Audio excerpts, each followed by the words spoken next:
The Louie T Network is powered by MusicHead University. MusicHeads, classes in session.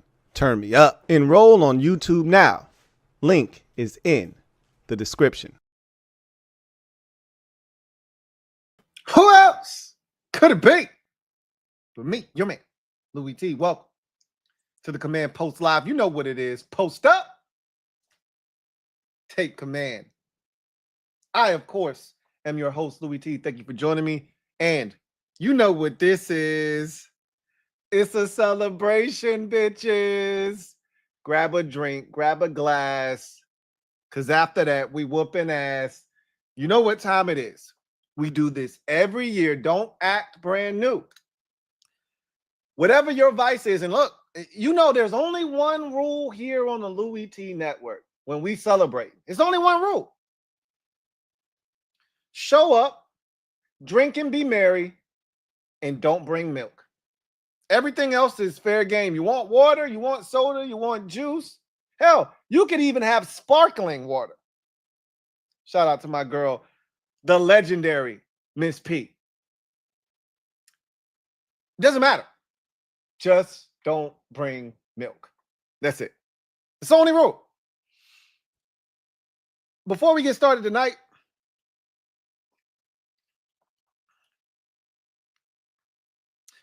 we need a moment of silence for a couple of people that met their demise way too soon.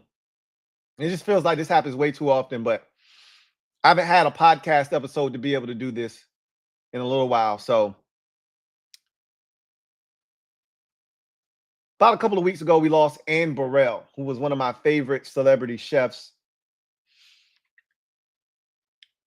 And today we lost Malcolm Jamal Warner, a.k.a. Theo, from The Cosby Show. Malcolm and Eddie, 54 years young, ridiculous. Just be safe out there, y'all, man. Moment of silence.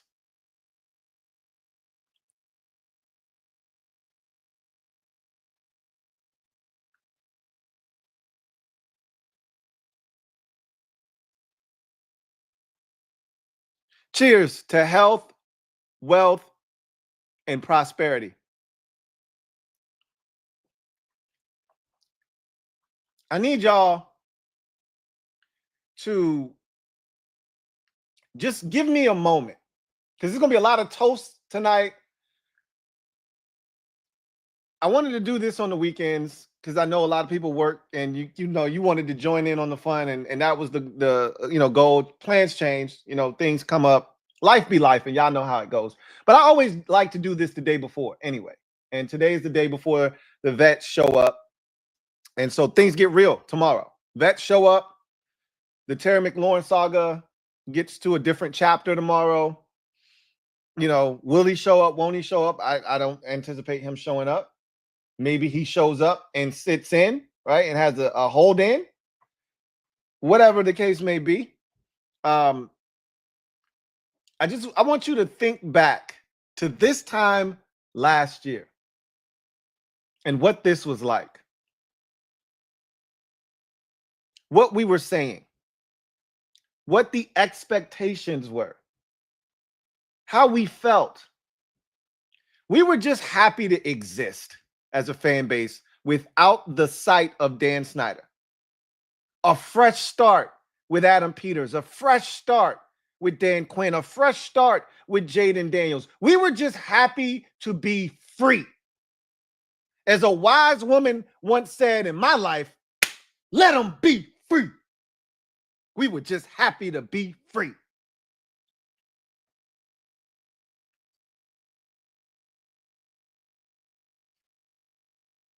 You fast forward a year. Don't fast forward too fast. There were a lot of good things that have happened. I did this video last year on July 18th, the day before camp.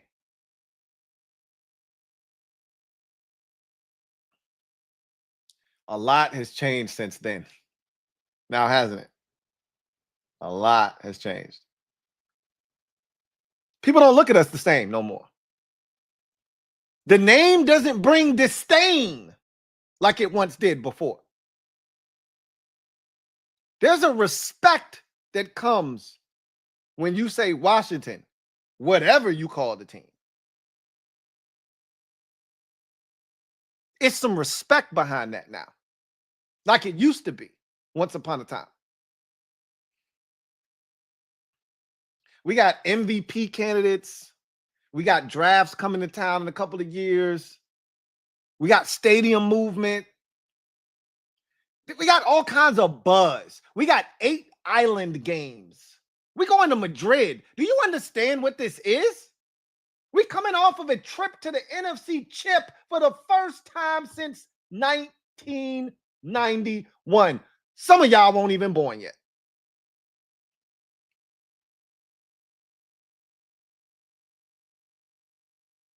Things have changed. Things have changed a lot. I just want you to just take a second to just reflect on how far we've come in one revolution around the sun. I just want you to think about where we were this time last year and where we are now. And you can't stop and help but smile. You can't help but smile and say to yourself, damn, what a time to be alive. Can I get a cheers to that? Can I just get a cheers to a year worth of damage done? And we just getting started. We were in a very blissful state last season just to be free. This year, we come in to do work and we have expectations. I didn't know when I would say this. We have Super Bowl expectations. Whether right or wrong, whether rational or irrational, we have Super Bowl expectations. Can somebody, anybody out there, give me an amen? Cheers to a year of success and so much more in store for us as fans. Nobody deserves it. I've been saying this for years. Nobody deserves it more than us. It's more in store for us. The football guys got more in the tuck for us. They're not done with us. All the craziness that happened in our favor last year, they're not done with us yet. Like those infomercials that you know and love. Wait, but there's more. Cheers to that.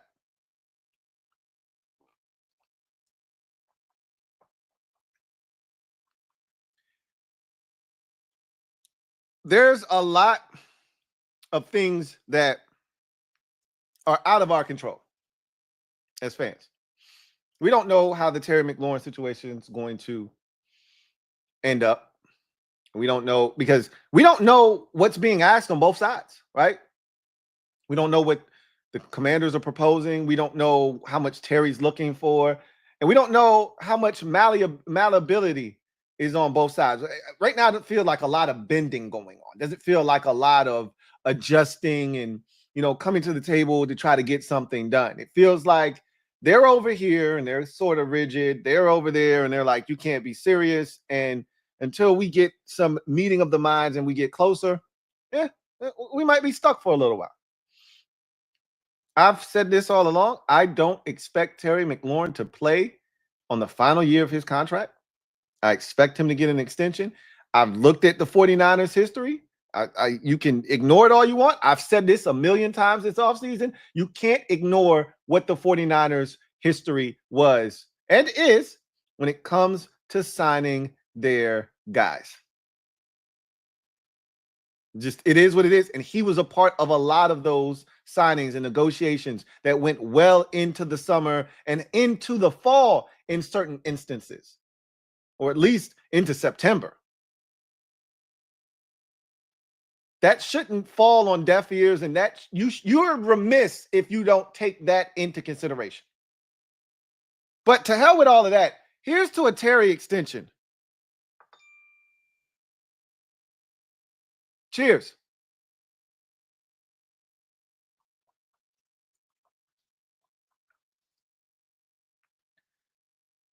It's been a long time. Oh, and when I see a long time, I mean a long time since we've gone into a season with a player in the top 7, top 5, depending on what book you're looking at, favorite to win league MVP. For some of you, the last time that happened was never. I'm among that group. Never in my lifetime. Wasn't in my right mind. But here we are, sitting here with an MVP candidate that we think has the ability to take us the distance, all the way. And he showed last year that despite not having a super team and this tremendous, well-built machine of a roster around him, I can still do work with these, like Hercules.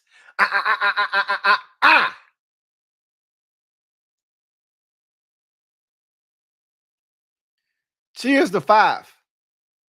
I got 5 on it. We got 5 on it. Cheers to having a legitimate top 5 quarterback, one of them ones that gives you a chance to win every game, no matter the opponent, no matter the deficit. You always got a chance when you got 5, as we do. Cheers to that.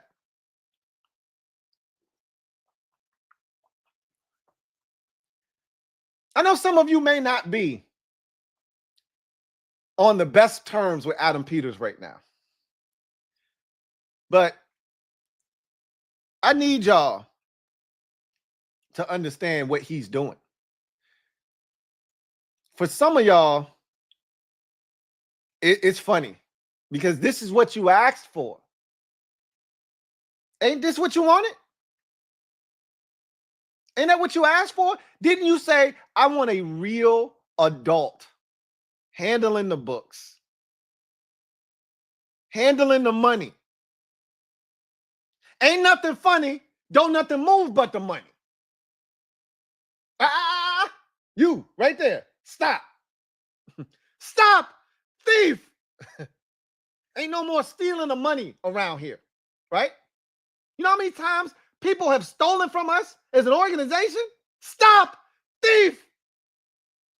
You know how many times we've had players come here and steal from us and laugh all the way to the bank.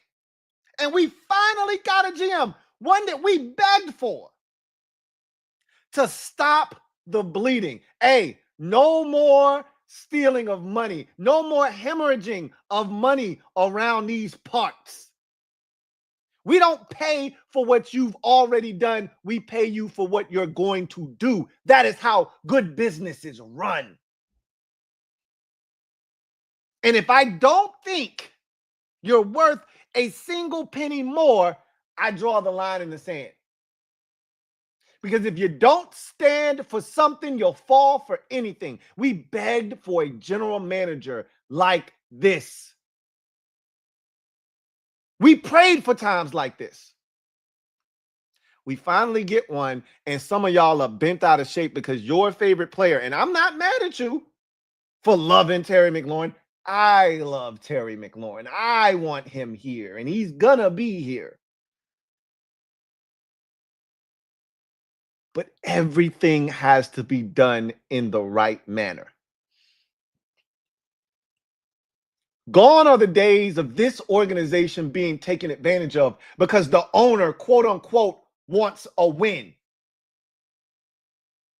Gone are the days of guys coming to Washington looking to get that last big payday because they know that owner's going to give it up.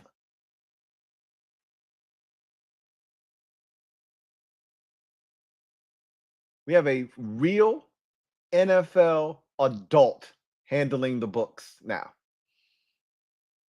Picking the talent.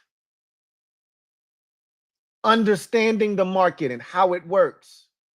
Being shrewd, making moves, maneuvering within the division, outside of the division, acquiring talent, giving up draft picks, but doing it in a way that allows us to stay fluid and liquid in the future, still have assets, but also compete at the highest of high levels now because of what we got at the quarterback position. This is the best of both worlds. In year 2 of a recalibration, finding our north, we talking Super Bowl. Let that sink in. Let it sink in. In year 2 of a recalibration, we're talking about an exponentially improved roster, I may add. We got a top 10 tackle. Hell, we got a top 7 tackle on our team. Did you hear what I just said? We went from the bottom of the barrel last year, a rookie and a journeyman guard playing tackle, to a first-round tackle who's going to start as a rookie and a top 7 tackle in the league. Our general manager did that. Our guy did that. We're talking about this offensive line when this season is done and a healthy Sam Cosmi potentially comes back and gets back to the level that he was at before the injury. We're talking about a potential top 10, top 7 offensive line in this league. Our general manager did that. When he drafted Brandon Coleman, he told him on the phone, you're going to help this team at offensive line somewhere. That somewhere is left guard. Most of us knew it all along. You look at the receiver position. That's light years better than it was last year. I know you're excited about Jalen Lane. So am I. I'm excited about Luke McCaffrey year 2. I know some of you aren't. I know I can't speak for everybody. I know some of you aren't. Some of you have told me if his last name wasn't McCaffrey, he wouldn't have gotten drafted. I beg to differ. Another story for another day. I won't hold you on that. Here's what I'm going to say. You went out and you gave away a 5th-round pick for Deebo Samuel. Our general manager did that. A highly motivated Deebo Samuel, I may add.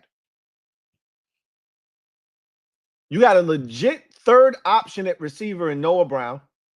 You got Luke McCaffrey in year 2, feeling really good about himself. Rookie Jalen Lane that can help you as a Swiss Army knife. And whomever that 6th receiver is, it could ultimately be, and again, I know a lot of you don't believe in Michael Gallup. I get it. I don't believe in Michael Gallup right now.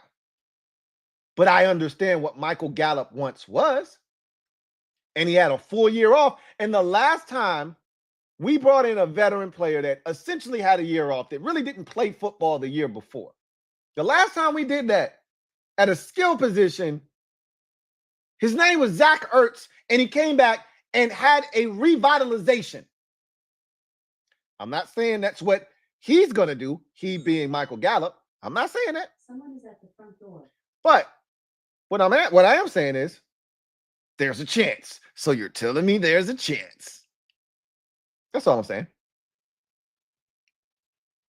Ultimately, Adam Peters has surrounded that MVP candidate quarterback that we saw take the NFL by storm. He's taken him and he's given him a better supporting cast, put a much better offensive line in front of him, surrounded him with much more talent at the skill positions. I mean, look, you look at the running back position, nobody outside of us believes in Bill. Nobody. Nobody's talking about Bill. When people talk about our running back position, they just gloss over Bill like he don't even exist. I love it. Oh, I love it. Cheers to Bill. being the future of the running back position. Yeah, I said it. Cheers to that. I ain't done yet. But cheers to Bill. So, yeah, I think the running back position is going to be improved. Offensive line is light years better than it was last year. Receiver position, light years better than it was last year. Defensively, a lot of people are still critical of the Marshawn Lattimore move, and rightfully so. It wasn't pretty last year. He wasn't healthy last year. He's admitted that he wasn't healthy last year. He says that he's as healthy as he's been in a very long time. I love to hear it. There was a burst at OTAs and mandatory minis. I'm excited to see what he looks like. I have humongous expectations for this cornerback room in particular. I really feel like we're going to have one of the better secondaries in the NFL. And it's cornerback position. Let me be more specific. I don't know about the safeties right now. I'm not 100% sold on those guys. But if the corners are what I think they are, and we stop the run the way that we should based off of what we've done this offseason, the safety should be just fine. They should be just fine in their roles. Basically, what I've just said to you is that our general manager has come in here and in 2 years' time taken one of the worst rosters in the league. Think about where we were in 2023. Think about what this record was. Think about what this roster was. Think about how we looked on the field and look how the product looked, and think about where we are right now. And you tell me that in 2 years' time that isn't one hell of a transformation done by this general manager. You may not love the negotiations going on with Terry, and that's fine. You are entitled to your opinion. But God damn it. That, my friends, is my general manager. That's your general manager. We got a real one making the decisions. Cheers to Adam Mother effing Peters. Salute, my friends. We got one of the best in the game.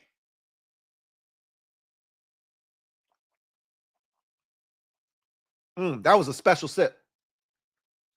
Let me get another one for Jaden. Let me get another one for Jaden. Damn, it feel good to have a quarterback. And not just any quarterback, one of them ones.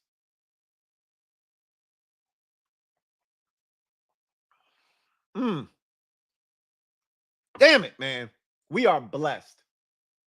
We really, truly are blessed. And we ain't been here. We ain't been here in a mighty long time. A wise man once said, forever is a mighty long time. We ain't been here in forever. Forever, ever? Forever, ever? We ain't been here in forever. That was our fault. Not the fans. That was our organization's own doing. They did that because of previous mistakes made by previous owners or ownership. We did that to ourselves. Fans ain't do nothing. We just suffered because of the mistakes made by those in charge. Those days are over. Cheers to that. Hey, you ain't got to hide your fandom no more. You ain't got to hide it no more. I remember the days. Remember this? New how order. Huh? You remember that? New how order. You remember them days when I had to beg you to come outside? I had to beg y'all. Hey, man, unlock that door, man. Come on outside. Y'all was like, bro, it's cold as hell outside.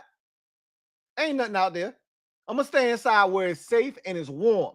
And I'm like, come on, man. Come on outside with me. And y'all said, hell no, Louie T. You're on your own, bro. It was about 7 of us outside in the corner singing on some old school shit. Saving just enough for the city I'm living. Just enough. It was about 7 of us out here doo-wopping on the corner. We was cold as shit outside. You ain't got to stay inside no more. Come on outside.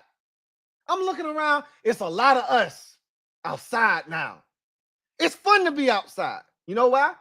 Because we weathered the storm. It was a long storm. It was about 20 plus years of a storm. A couple of times we got some sunshines, right? Some sunny rays that shot through some of those clouds. They were few and far between. 05, 07, 2012, 2015. If you can recount the years, over 25 years of suffering, if you can recount the years just like that, you ain't have a lot of them. You ain't have a lot of them. And we didn't have a lot of them. But guess what? We outside now. And as a wise man once said, I ain't going back. We ain't going back inside. We ain't going back inside. The Eagles and every other team in this conference, check that. Every team in the league, they got to deal with us now. I like that we got a tough schedule this year. I like that shit. A lot of excuses being made as to why we had success last year. A lot of people trying to shit on this and shit on that. Luck is a part of the game. When it works in your team's favor, you ain't talking about it. When it don't, now somebody else lucky. We make our own breaks. You make your luck sometimes. You put yourself in a position. Luck is when preparation cross-sects and intersects with opportunity. You got to be ready when it comes, and you got to be ready to take advantage of it. And we were. And oh, by the way, we got one of them ones. You know, when you got one of them ones, it separates you. It does something to you as a fan. It gives you this level of invincibility that just doesn't exist with most NFL fans. It's different. It's hard to explain, but if you're a Commanders fan and you watch the 2024 season, you know what I'm talking about. It's a different feeling when you say, oh, it's overtime. We won the toss. Oh, this shit over. That's a level of confidence I ain't never had as a fan. I can't speak for you. I ain't never had that kind of confidence. When that coin toss, I told y'all that night after the game, I said, I was so calm. I'm sitting there with my son. My son is going crazy. I'm sitting there. My heartbeat is regular. You know what this team does to us. You know the heart rate is just ba-bop, ba-bop, ba-bop, ba-bop, ba-bop. And I'm just sitting there. And I said, you know why I'm so calm? You ever seen the movie The Killer? He talk about what you got to do, how you got to keep that heart rate calm in times of distress. This is when you know you got one of them ones at quarterback. When his confidence bleeds into your confidence, you got one of them ones. When you got a guy that is such a stone cold killer, he's a trained assassin that don't have a pulse. When the game is on the line, his shit just flat. That shit bleeds into your confidence as a fan. You sitting there like, oh, they pop 2 shots to their head. Now you know they dead. It's over. When the Eagles had to settle for a field goal, I said, oh, they effed up. This game over. They lost. We won. That was their chance. They blew it. When the Falcons coach, Raheem Morris, decided, I'm going to take 2 timeouts to overtime with me. Like they roll over. Like they roll over minutes. For those of you who understand what rollover minutes are. A lot of y'all don't. Y'all had unlimited minutes your whole life. You don't know what I'm talking about. For those of us of a certain age, you had rollover minutes. He thought he had rollover timeouts. So he was going to have 2 extra timeouts in overtime. Because he mangled the clock and made it a 54-yard field goal, whatever it was. I said, oh, you lose. We win. That kind of confidence can only come from that kind of quarterback. We have one of those ones. Doesn't that make you feel great? It allows you to sleep so well like a baby at night.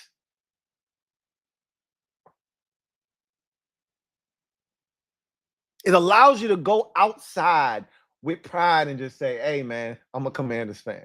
I'm a Washington fan.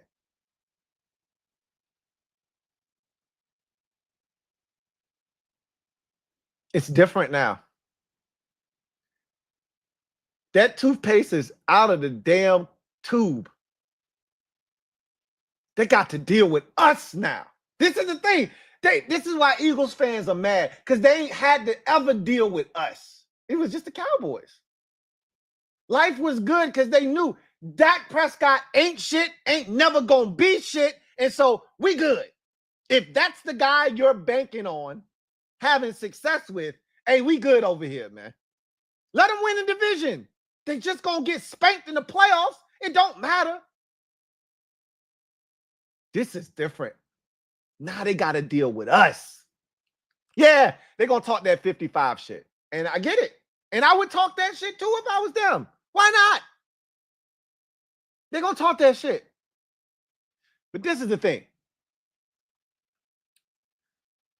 They got a ring. And it was a good ring. No doubt. I can't knock the hustle. That was a dominant performance in the championship and the Super Bowl. But they're not sitting on a dynasty.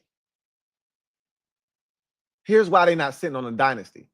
Because defense comes and goes, right? You can be elite defensively this year, and your defense could be ass this next year, or you can have a couple of injuries, and all of a sudden your defense ain't as good. Defense comes and goes. Here's what they don't have. We saw that with them, right? We saw that with them. Defense was damn good. In 2022, what they do? Go to the Super Bowl. Defense was ass in 2023. What they do? Revert back to the mean, right? Because Jalen Hurts ain't about that life. They don't want to hear that though. And look, I'm not gonna keep repeating myself. I don't need to do that. I understand. You understand. We understand what this is. To have a legitimate shot every year, you either got to have a roster, which they do, and that roster has to stay healthy and play at that level every year, and you can't assume that that's going to happen. It's a different roster every year in the NFL. You know what ain't different? The quarterback ain't different every year. So you want to know why Buffalo every year got a chance to win the Super Bowl, why they always Super Bowl favorites, top 3, top 5 in the league. You want to know why Patrick Mahomes every year? It don't matter. When you got one of them ones, Ravens are always going to be one of the Super Bowl favorites. Whether they play well in the playoffs or not, that's another story. But they always going to be up there. You know why? Because they got one of them ones at quarterback. You can replicate success every year when you got one of them ones at quarterback. You cannot replicate success every year when you're banking on your entire roster lifting up your quarterback. That's why the 49ers, they were really good until they weren't last year. Because you need everybody to chip in to help out Brock Purdy. Everybody's got to chip in and do their part. Everybody's got to chip in and do their part to make sure that Jalen Hurts is straight. We're the only team in the NFC, the only team in the conference. This is what makes us different. They not like us. They not like us. They not like us. Ain't nobody else in the conference like us. Because don't nobody else in this conference, all the rest of the demons at the quarterback position, they on the other side of the bracket. We're the only one with one of them ones in the NFC. That gives us a leg up. Whether our roster is better or not, we know the answer to that. Our roster ain't better than Philadelphia's. I wouldn't even sit here and waste my breath lying to you. I wouldn't lie to you like that. Y'all know that. I wouldn't do that to y'all. I love y'all too much. I would never lie to y'all like that. But our quarterback is. That's the most important position in the game. We got it. Which means every year we got a better chance than the Philadelphia Eagles because they need a lot to go right to win the Super Bowl. And you might say, that's counterintuitive, Louie. You're lying right now. I'm not. Listen to me. You would think that just having a better roster gives you a better margin of error, right? Yeah, it's a much bigger margin of error. Not having this talent, much talent, smaller margin of error. You're not wrong. You're not wrong. But when you got one of them ones at quarterback,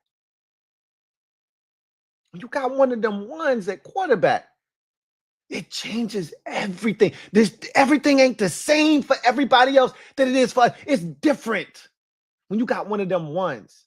Josh Allen don't even have a number one wide receiver right now. Ain't had one last year, don't have one this year. Do it matter? Nah. He Josh Allen. League MVP, reigning league MVP. Shit don't matter.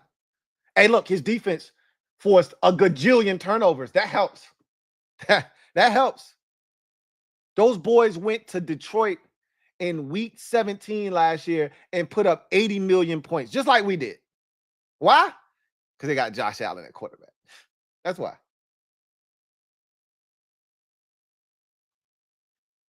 The rules aren't the same when you got one of them ones at quarterback. All the rules that apply to teams that have to play great football from top to bottom, those rules don't apply to us. We can cut a corner here or there because we got one of them ones at quarterback. If you need any more proof, just look at our season last year.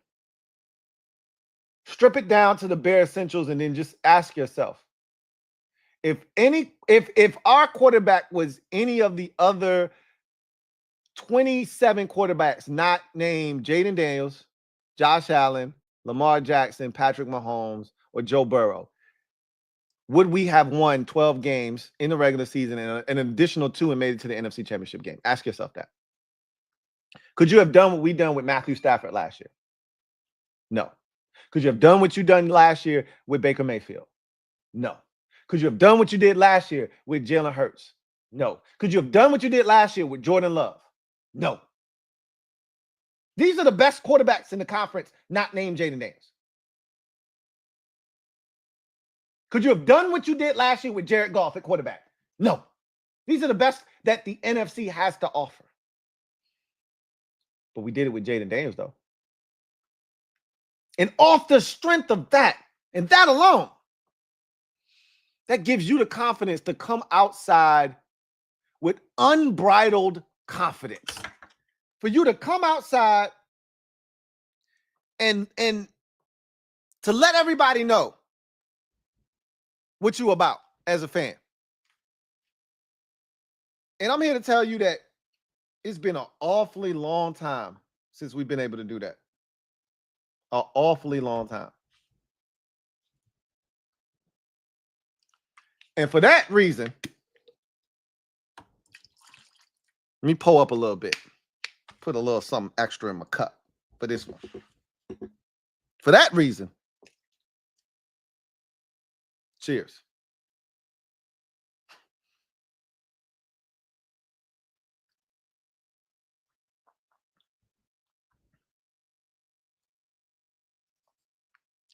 Here, I got another one for y'all.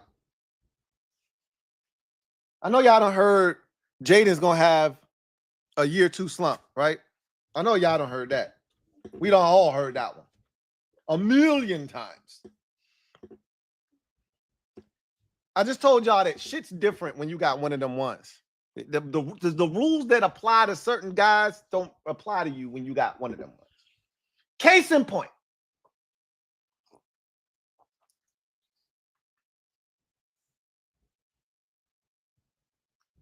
Patrick Mahomes, year 2 as a starter. Can anybody tell me what he did? Man went to the AFC Championship game in his rookie season. Can anybody tell me what he did in year 2 as a starter? Lamar Jackson, year 2 as a starter. Year 2 of his career. He was a year and a half in as a starter.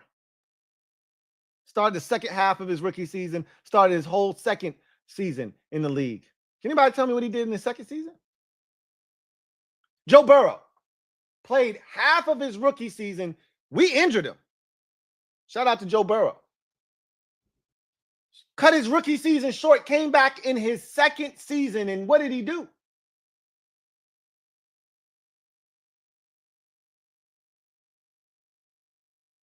me answer that for you. Hell, I'll even throw Josh Allen in here. Ho hum rookie season. What did he do in his second season? Let's talk about it. Since everybody's expecting a year 2 slump, let's talk about it. Shall we?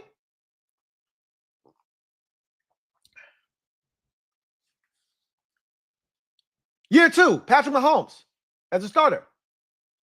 Year 1, as a starter, AFC Championship game. Year 2, Super Bowl champion. Interesting. Now, they had a roster. I will say that. We don't have that. But we also know Patrick Mahomes is Patrick Mahomes. Lamar Jackson. Year 2. League MVP, number 1 seed in the AFC.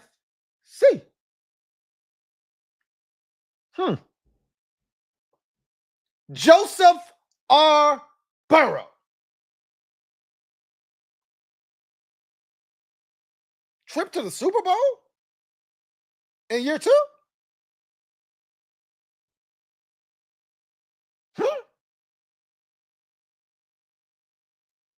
Josh Allen. Up and down, sketchy year 1, year 2, took the Buffalo Bills to the playoffs. Excuse me. Took them to the playoffs.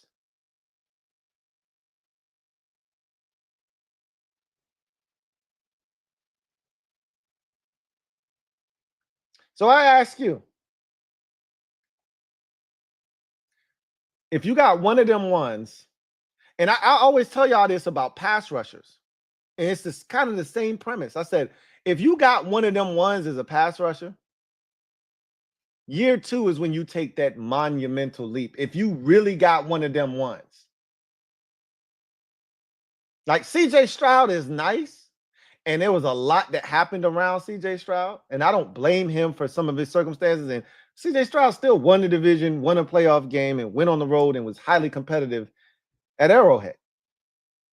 But CJ Stroud ain't Jaden Daniels. Like, let's be honest. CJ Stroud is like that, though. But he's one of those dudes that you interchange at 5. If there's a rotating door at 5, he's one of those dudes that at one point in 1 year, he could be 5. I honestly believe that, because you look at the top 5, they all 30 or younger. They're all younger than the age of 30, excuse me. That group ain't really shaking up. Burrow, Allen, Jackson, Mahomes, and our guy, Jaden. That don't feel like it's changing. Like it's just them 5. And anybody else is just competing for who's 6, who's right outside that group. And CJ Stroud could be that dude. But what I'm telling you is, it's different when you one of them ones.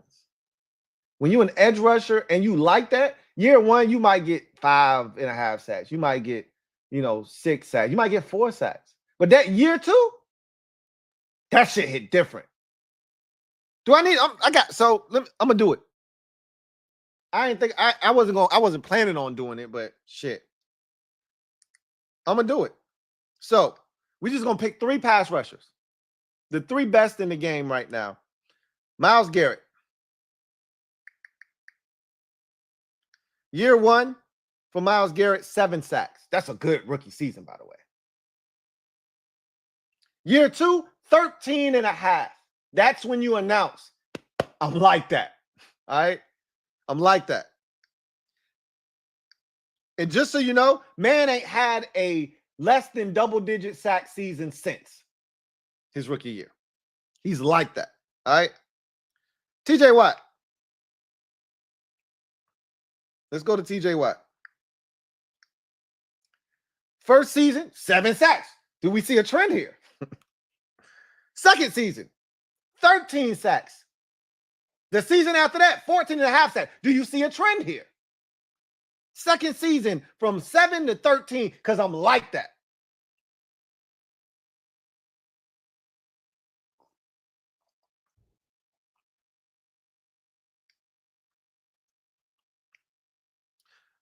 I'm trying to think of who, I mean, after those two, who would we consider the best pass rush? I mean, Hendrickson has been really nice here of late, but he won't like that early in his career. I'm gonna just throw out Khalil Mack. I always like to use him in this exercise because I already know what he did, right? 4 sacks in his rookie season. Khalil Mack had 15 sacks in his second year. If you like that, your second year, the game slows down and you start shredding folks. So for anybody out there trying to tell y'all, oh, the sophomore slump is coming, they wishing over there on a wishing well, wishing tell. They wishing, they hoping, they praying. Come on, God, please. Let Jaden Daniels struggle. They praying.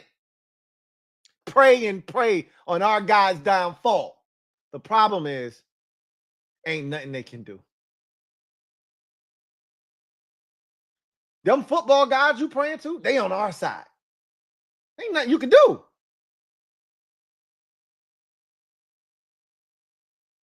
Cheers to a second year that has a chance to be epic.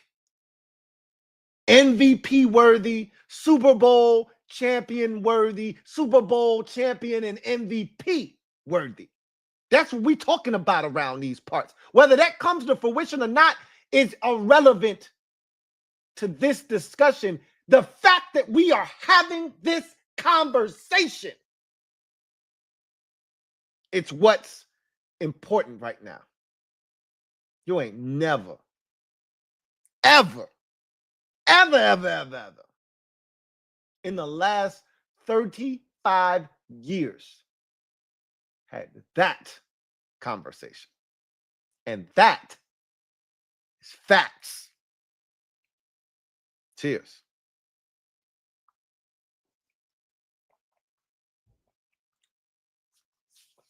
So,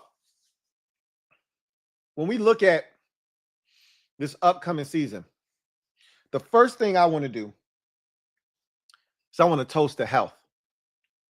Without it, you ain't shit.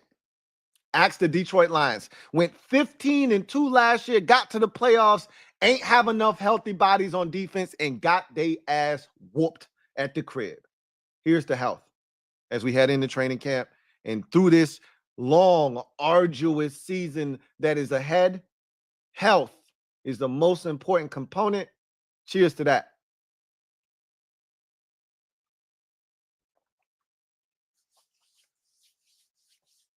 Next, cheers. Cups up. What y'all waiting on? Cups up. When I say cheers to something, that automatically means your cup got to go up.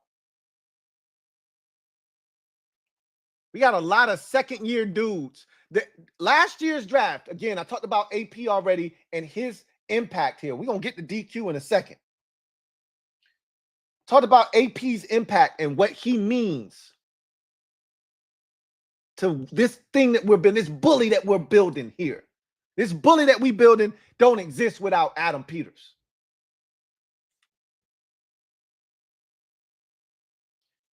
And Adam Peters' foundational draft was last year. A lot of good shit, man. I mean, I just talked for 20 minutes about 5. I just talked about 5 for 20 minutes. So you already know, like, if nothing else good came of that draft and it was just 5, what are we talking about? But that ain't the only good thing that came from that draft. Mikey Sanger still came from that draft. We already think we got us a dog. Already. We already think we got us a dog. In his rookie season, he led the team in interceptions. He forced the fumble and recovered it. Like, won't nobody else doing that on the defense? Nobody else was doing that on the defense.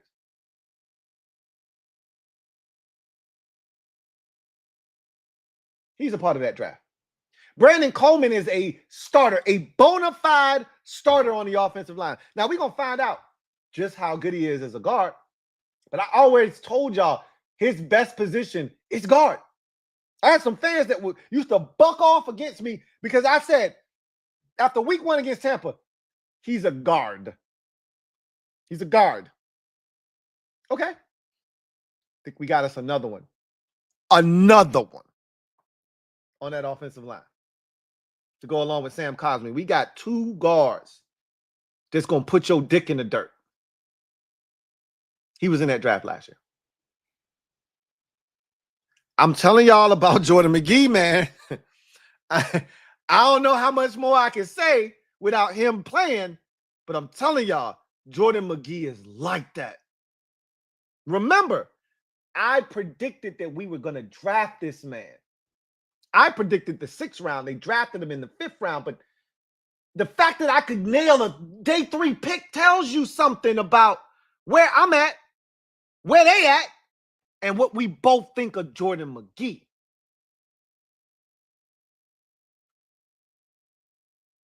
Just in case you sleep, wake up, everybody, no more sleeping in bed. Wake your ass up. Ring-a-ling-a-ling, school bell ring. Wake up. Jordan McGee is about to be a problem. Last year's draft. Ben Simmons, I know. Last year wasn't ideal. Y'all gotta chill, though. Like, every rookie ain't gonna come in and just rip the cover off the shit. Y'all gotta chill. I get it. It was a 2nd round pick. You'd like to see more from your 2nd. I get it. I'm not knocking you for that. I'm just telling you, chill, God. Chill. That's the shit. As a wise man once said, hey, chill, God. Chill. That's the shit. Relax. Ben Simmons will prove. Look, if you did the homework on Ben Simmons coming out of K-State 2 years ago, ain't no way you're going to sit here and act like Ben Simmons wasn't one of the best athletes in the draft at the tight end position 2 years ago. We're not going to sit here and do that. We're not going to sit here and act like Ben Simmons all of a sudden can't play ball.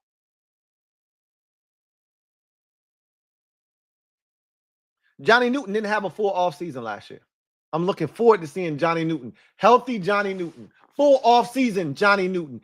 Johnny Newton with some dogs next to him. Play like the guy we drafted him to be in the 2nd round. I was excited when we drafted Johnny Newton. I thought we got a steal, and I still do.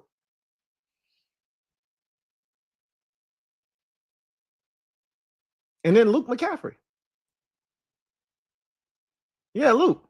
That same Luke that some of y'all told me won't even worth a damn. If his last name wasn't McCaffrey, he wouldn't have got drafted. Especially not in the 3rd round. Okay, we'll see. I'm confident. I'm confident that Luke is going to be better than what you think. And look, he's a 3rd round pick. I don't know what some of y'all are expecting. I'm going to be honest with you. He'll be better than De'Ami Brown. I'm going to go out on a limb and say that. I don't even know if that branch feels pretty damn robust to me. I don't know if I said anything. But the way some of y'all talking, he shouldn't even be in the league. He shouldn't even be in the league. If his last name wasn't McCaffrey, he wouldn't even be in the league.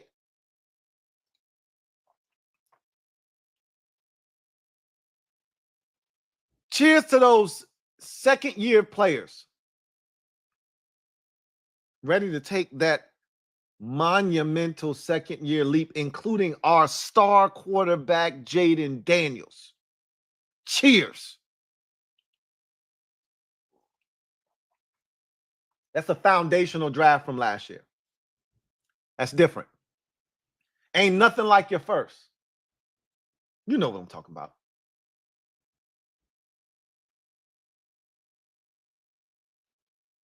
How about the rookies? We had a very slim draft class this year. Only 5 players. Some people look at that as a negative. Look, when you're in the position that we're in, you want more draft picks, not less. I get it. I understand. It can be viewed as negligent. But I told you earlier, our general manager has done this beautiful job of balancing the here and now and the future. You're not giving away too much of the future, but you're giving away just enough to make us competitive to feel like we got a chance. You don't go out and get Laramie Tunsil. You don't go out and get Debo Samuel. You don't push some of your chips inside to the middle of the table. We're not talking the way we're talking right now. 5 would have gave us that unbridled confidence that I just talked about, that a lot of teams around the league don't have because they don't have a guy like that. But we wouldn't have been talking reckless. Is it reckless? Maybe it is. Maybe it ain't.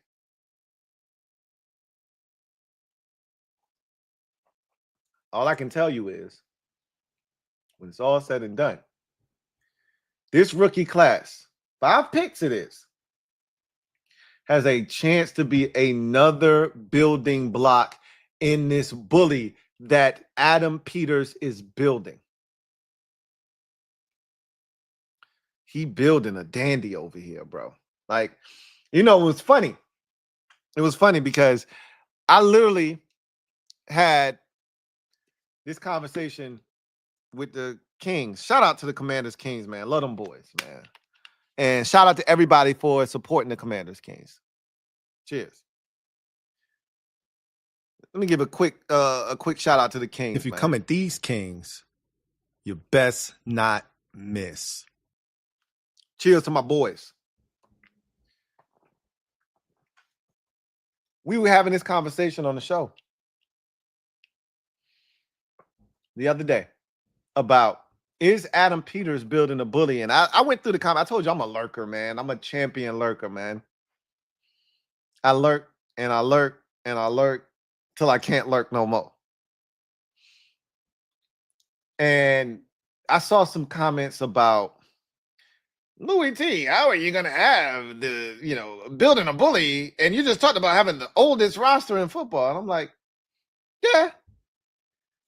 But the two can be independent of one another. They can exist in a space and yet still be mutually exclusive from one another. You can have the oldest roster in football and still have a bunch of young talent. What a concept. I literally just talked about Jaden Daniels. I talked about Frankie Louie. Frankie Louie is not 33. Like, he's not 24. But Frankie Louie still has 3-4 more good years of football left in him. Again, what are we talking about here, right?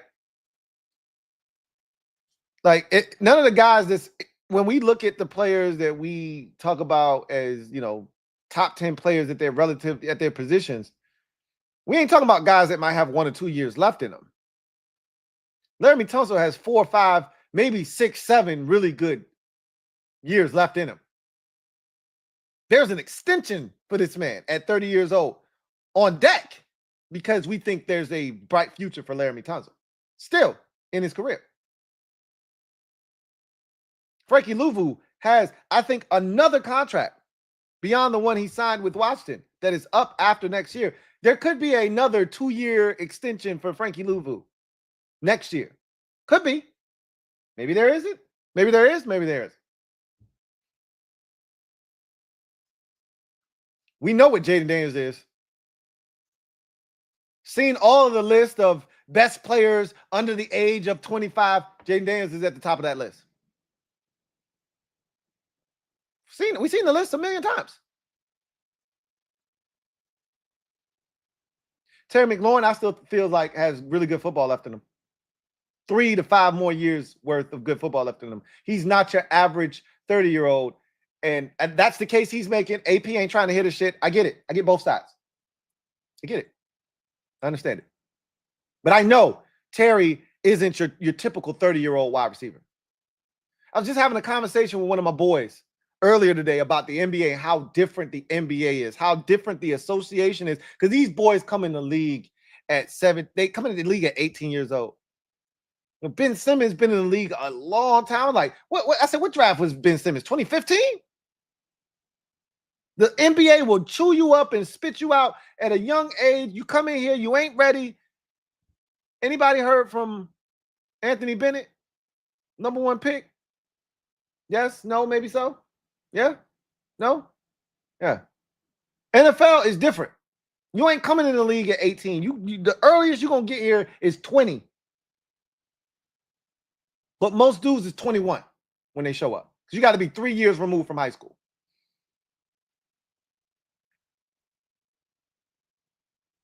Terry got to the league at 24. He's different. He wasn't your average, college to the NFL rookie. He was different. And it wasn't a lot of tread off them tires in college. We just scratching the surface with Terry for the next 3 years. They'll get to some resolution, and he's going to be here. Sam Cosmi, young guy. Part of the nucleus. Brandon Coleman, going to show you this year. Young guy, part of the nucleus. I think last year we saw enough from Mikey Sainristil to understand that he's a part of this nucleus. Young guy.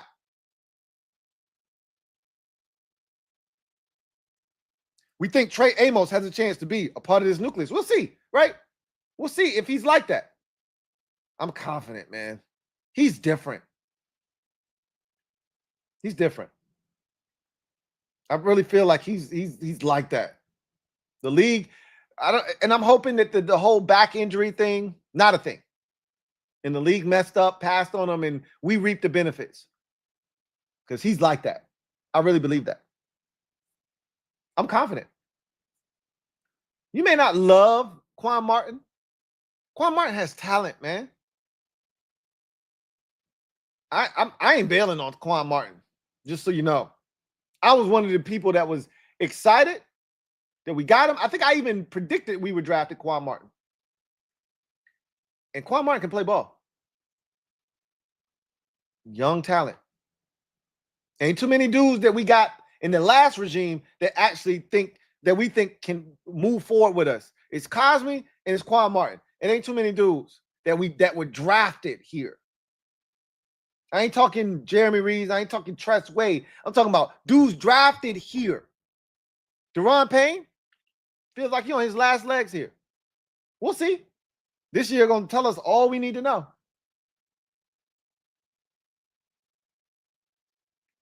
But when I tell y'all that they've put together a roster with some young talent on it that has a chance to turn into something. Jordan McGee is another dude I believe in. Again, maybe I'm foolish. And look, you see my glasses? I got rose-colored glasses on, aka burgundy-colored glasses on. Maybe I'm looking at it from a lens that ain't exactly accurate. Maybe I'm being a homer. I'm human. But y'all also know me. Like, if I don't think somebody's nice, I ain't going to sit up here and tell you he nice just because he plays for my favorite team. When have I ever done that? I don't. Y'all know that. So if I tell you I think Jordan McGee's going to be nice, it's because I think Jordan McGee's going to be effing nice. If I tell you I think Trey Amos is going to be nice, it's because I think Trey Amos is going to be effing nice. I'll tell you Brandon Coleman is about to be a beast guard, it's because I think Brandon Coleman is about to be a beast guard. It ain't because I'm a Commanders fan. Because that's bullshit.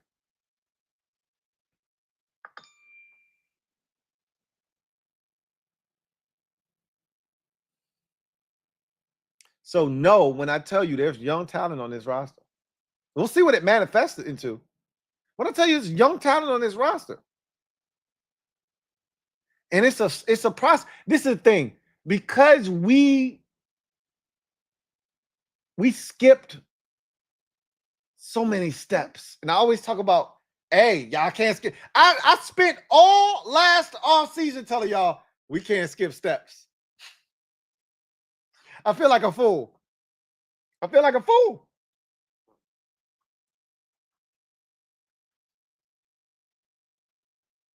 I feel like a fool.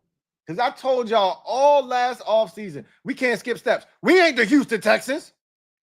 They were already building before CJ Stroud got there. Before their head coach, DeMeco Ryans got there. They were already building. They already had their general manager. He was already putting the pieces of the puzzle together. We ain't the Detroit Lions. They were already building. Remember, they were garbage first year of their head coach, Dan Campbell, they were mediocre the second year, but they got hot late. And in the third year, they finally hit their stride. We ain't them. I spent all last year telling y'all that shit. And then what happened? We was the mother effing Houston Texans last year, except with a better quarterback. So instead of our journey ending in the divisional round because we ain't had a guy that could elevate us and take us to that next level, we made it to the championship game because we got one of them ones. See, CJ Stroud, he's just on the outskirts.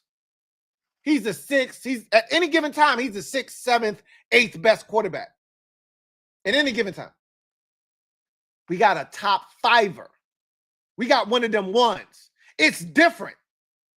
Let me ask you something. When the debates, I know you saw the debates. I saw the debates. You saw the debates. We saw the debates that were taking place. Once that list came out from ESPN, right? Jeremy Fowler, was it Jeremy Fowler? I think it was Jeremy Fowler. No, was it Jeremy? It might have been Jeremy Fowler. It might have been Phil Yates. One of the two. Did the little survey of GMs, or executives, coaches, scouts around the league. Put together top 10 at every position in the league. Jaden was 5. And I saw the debates on ESPN. You saw the shits. We all watched them. Because anytime they're talking about our guy, the antennas go up. The antennas go up. I think I hear them talking about my guy. Let me see what the hell they talking about. Watch your mouth. Watch your mouth. They was like, hey, you ain't got nothing to worry about. We ain't coming for your spot. Your shit's safe. A rookie at number 5 is safe? Yeah, don't worry about it. They said, hey, Justin Herbert, you don't belong there at 7. They fussing over Hurts, who won the Super Bowl as an MVP at 9. He should go up to 7. Herbert shouldn't be there. They ain't say, oh, he should be at 5. You know why? Because there's levels to this shit. it's levels to this shit. Cheers to the levels of this shit. And being at the highest of the high levels. At the most important position in this mother quarterback.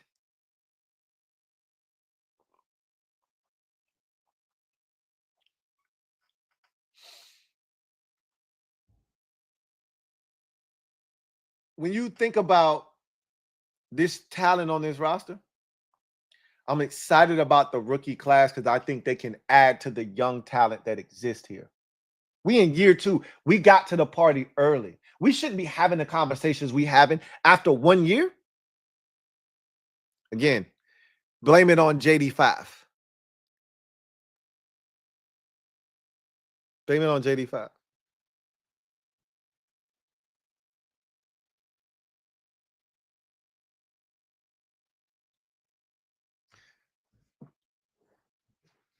You know what? Y'all want to sing the song? Let's this is an interlude break. Let's sing the song.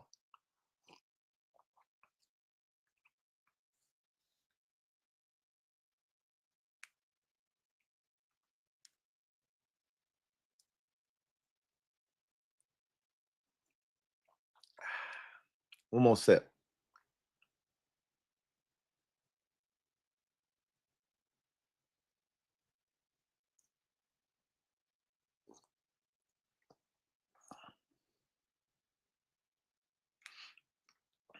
Y'all ready? Let's sing the song, man. Let's sing the song.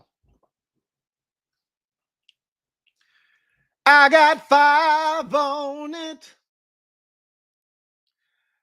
Got a quarterback we can keep. I got 5 on it. There go Terry running deep. I got 5 on it. He stay avoiding all those sacks. I got 5 on it. Don't you wish he was your quarterback? They mad. They hate us because they ain't us.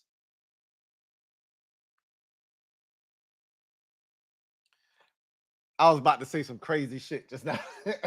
Hey, I'm gonna keep it cool, man. I'm gonna keep it copacetic tonight. We ain't gonna say some crazy shit because I was this close. I was this close. But we'll keep it clean tonight. We'll keep it clean tonight. Anyway. Let's talk about DQ, man. What a blessing he has been. So many of us were wrong about DQ. And I always like to disassociate myself from y'all when y'all talking reckless. But I always make sure that y'all know when I was wrong about something, whether we were wrong or I was wrong by myself, and I can't vouch for whether y'all was wrong or not, I make sure I include myself in the discussion. I was wrong about DQ. Now, I wasn't as extreme as some of y'all were, but I wanted Ben Johnson. Y'all know what it was. You can go back in the archives. I don't need to explain to y'all what it was. I wanted Ben Johnson. I wanted Ben Johnson.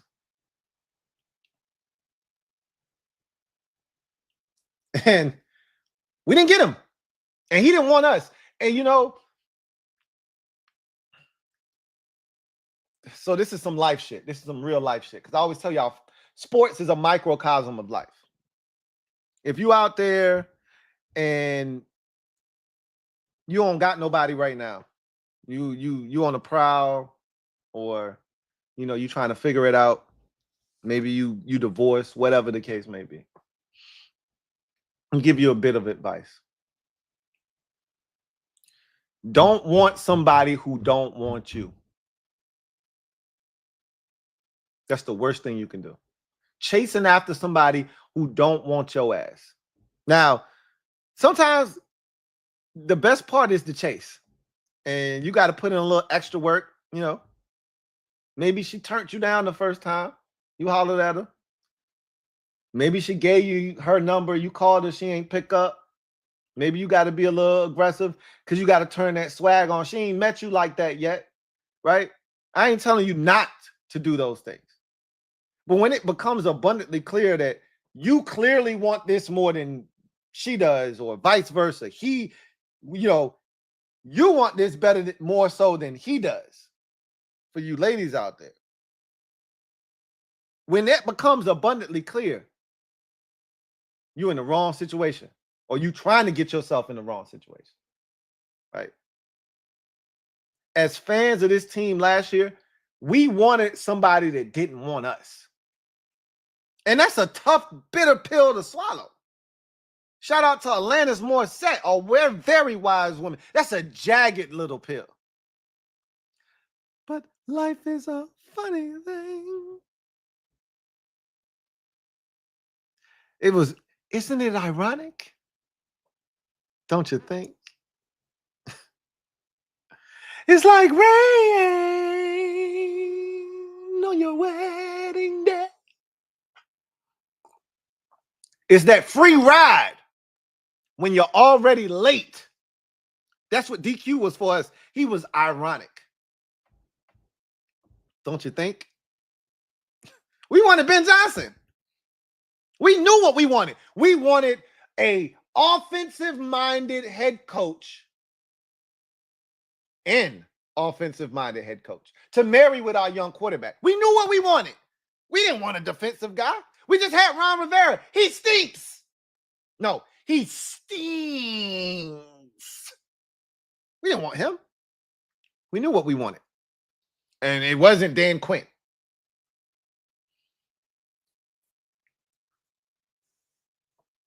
But Dan Quinn wanted us.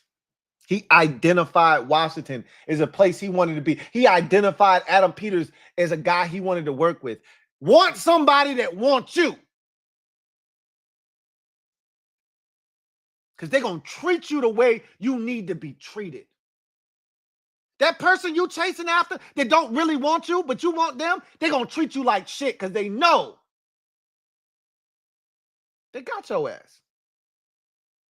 They can take advantage of you. Because it ain't 50-50.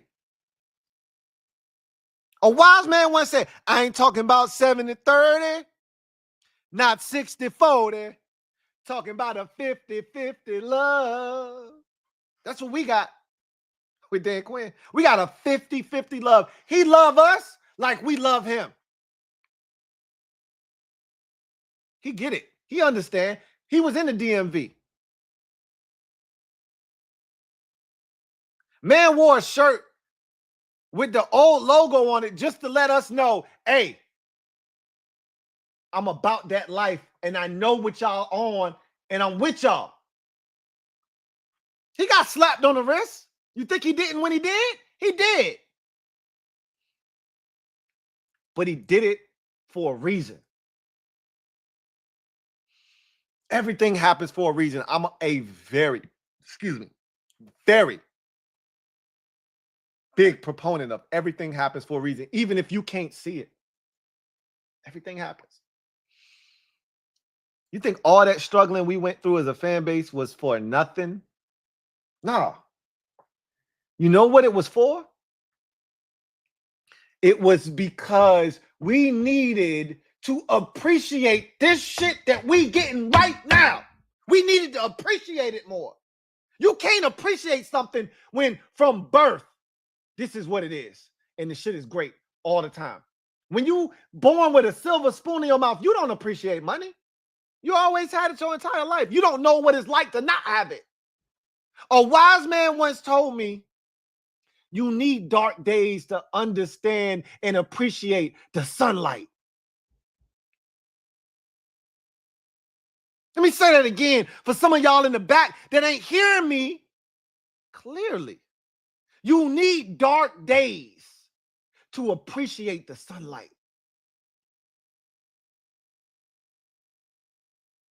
Now, I didn't ask for 25 years of dark days. Neither did you. We didn't ask for that shit. But you know what it has given us? It has given us a greater appreciation for the shit that we got now. And you know what? DQ has shown up and he's given us because you had Ron Rivera, because you had Jay Gruden, because you had Jim Zorn. You know what he's given us? A greater appreciation for what a real NFL head coach looked like. You couldn't appreciate that shit if you didn't have those guys that sucked at their jobs. And, you know, Jay wasn't terrible. With better organizational stability, Jay Gruden might have been able to succeed. Maybe. Same with Ron Rivera. If he wasn't given the keys to the entire organization to say, hey, you drive, maybe he could have succeeded. Maybe. But, I mean, seriously, a guy that didn't know we could be eliminated from the playoffs and a guy that had diarrhea of the mouth, I don't think could ever truly be successful here. I'm sorry. Not sorry. I'm not sorry. The only guy that I think in the last, only two guys that I think here, three guys that I thought could be really successful despite the situation that they inherited. Marty Schottenheimer, Joe Gibbs, Mike Shanahan. If the owner would have just said, you got it, and moved out of the way and let them do their thing, those three could have succeeded. The rest of these dudes, bums. And in order to appreciate what we got now, you needed to go through bums so you can see what a bum looked like. So you can say, oh, shit, this is different. Man, I love DQ, man. And you know what I also love about DQ? And we were running from this shit. I can't speak for you. Guilty as charged. Guilty as charged. I was running from DQ because he was a retread. You know, that's a sin for a fan. I don't want to retread. Don't give me a dude that was a coach that failed somewhere else. He failed there, he gonna fail here. That's the stupidest shit I've ever heard in my life.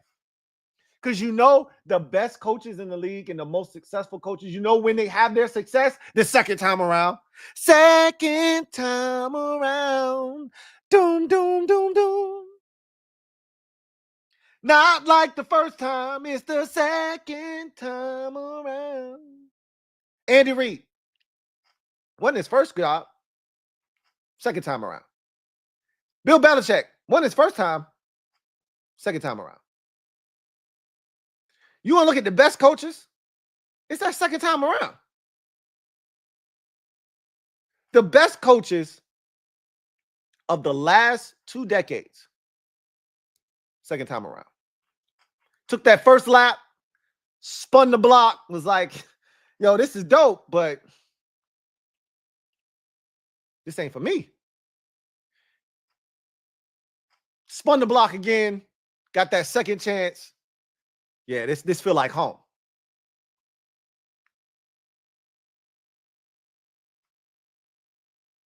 DQ spun the block with the Falcons, went to the Super Bowl, lost, learned a lot of lessons, reached out to people. What did I do wrong the first time? How can I be better? He did all this shit that behind the scenes to prepare himself for this second opportunity. And here we are like, nah, we don't want no retread.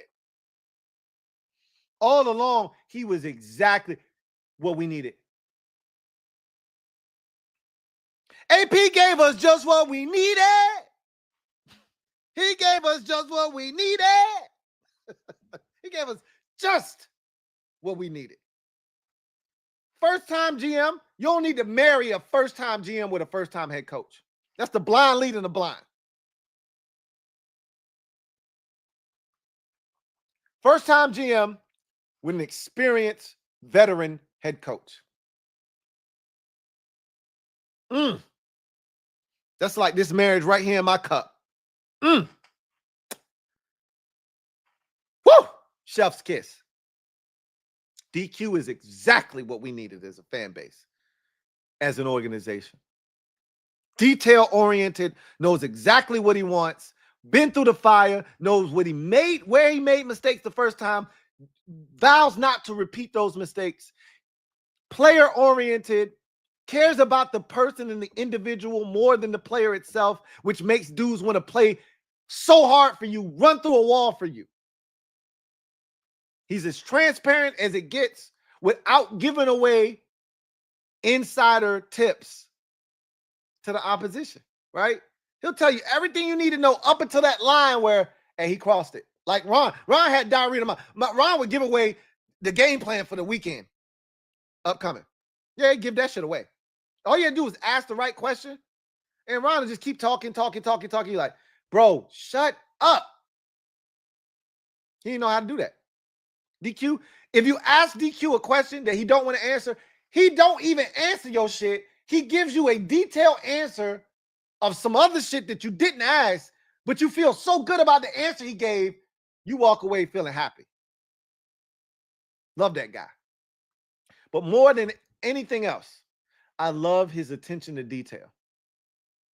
I love that he has this team prepared for winning moments.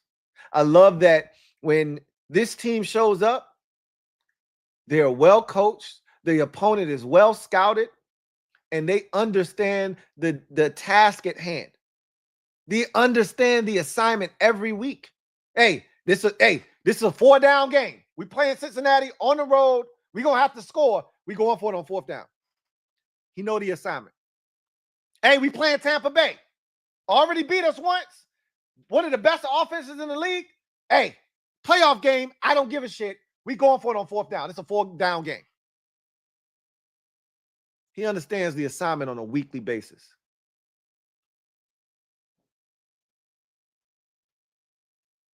Fourth down. Do you know? ... Big cloud. Some of y'all watched the video, so you know what I'm about to say. Some of y'all didn't watch the video, so you don't know what I'm about to say. But did you know? ... Big cloud. The Commanders had the best 2-point conversion defense in the NFL last year. Did you know? Did you know what you're going through? Do you like the things that I am showing you? Did you know? Probably not. That's attention to detail. That's having your coaches do a great job of saying, hey, what do they do in these situations? Let's be prepared for that. Let's take that away. I feel like we are one of the most prepared teams in the league every week. There isn't a game that we lost last season where I said, We lost that game because of coaching. Not one. We lost 5 games in the regular season and 1 game in the postseason. And it wasn't one game where I said, I lied. It was 1 game where I felt like we lost a game because of coaching. I mean, a lot of shit happened on the field now. Don't get me wrong. But it was the Cowboys game, the first Cowboys game. I said, DQ respects them too much. Because that wasn't the DQ we knew. He wasn't going for it on 4th downs. He wasn't being aggressive. I'm like, he respects them too much. He playing too close to the vest. That ain't what we've been doing, but he was too close to the vest. That was the only game last season where I questioned DQ. You go back, watch the video.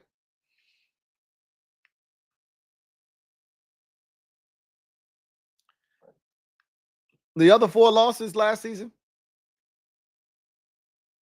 I didn't put that on the coaches. We were prepared. Shit just didn't go our way. We didn't make enough plays. We missed opportunities.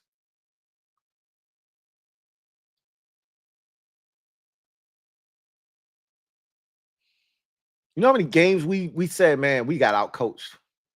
Shit, we would go into seasons and start slow and be like, this is on the coaching staff. Gruden and Rivera, we would come out slow in seasons and we would be like, man, this is some bullshit. We getting outcoached. You know how many teams? I gave y'all the coin toss statistics on the Commanders Kings channel. Once again, shout out to the Kings, man. Those are my boys.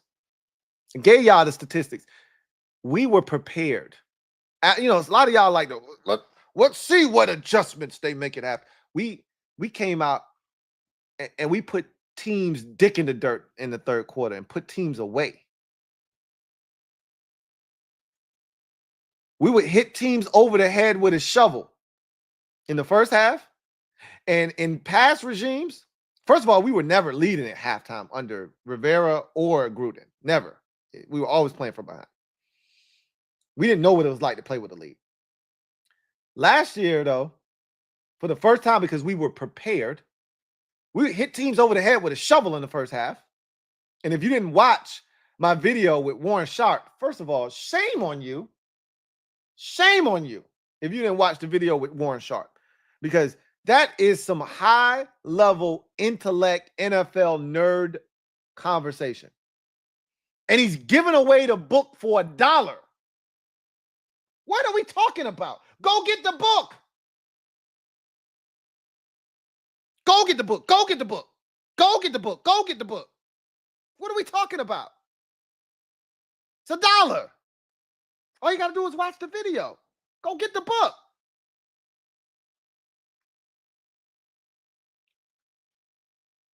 But in talking about that, one of the things he said was, hey, y'all jumped on teams and forced them to change what they wanted to do in certain games. And then my thing was, and then we finished them. Da-da-da! Finish them. In the 3rd quarter, coming out of halftime. Put them away. We ended games in that 3rd quarter. We know our 4th quarter won't shit. But if you end a team in the 3rd quarter, you ain't got to worry about the 4th quarter.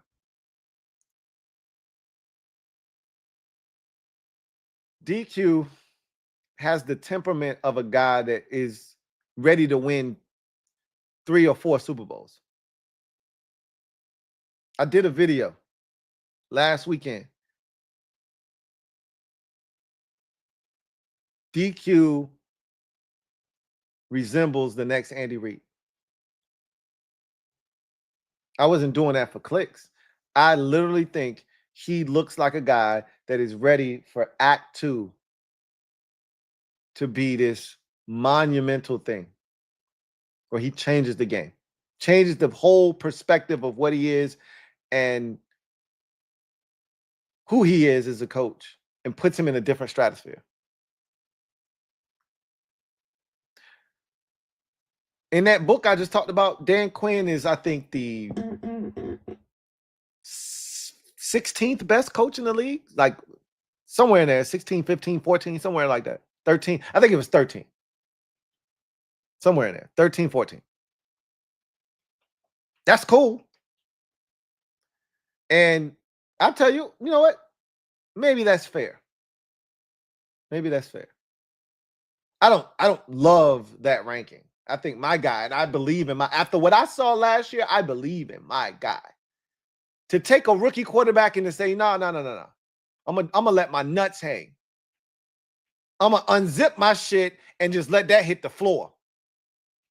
With a rookie quarterback. He's a defensive-minded guy. Keep that in mind. He ain't an offensive. Cliff want to go for it on fourth down every time. I get it from an offensive guy's perspective. This is a defensive dude saying, nah, I'm going to let my shit hang. Because I got a guy. You might know him. JD5, you might know him. Jaden Daniels. Yeah, he like that. So I'm going to let my shit hang. Defensive dudes don't do that. Well, this one did. Because he understood the assignment. I got one of them ones. It's okay. I can do that.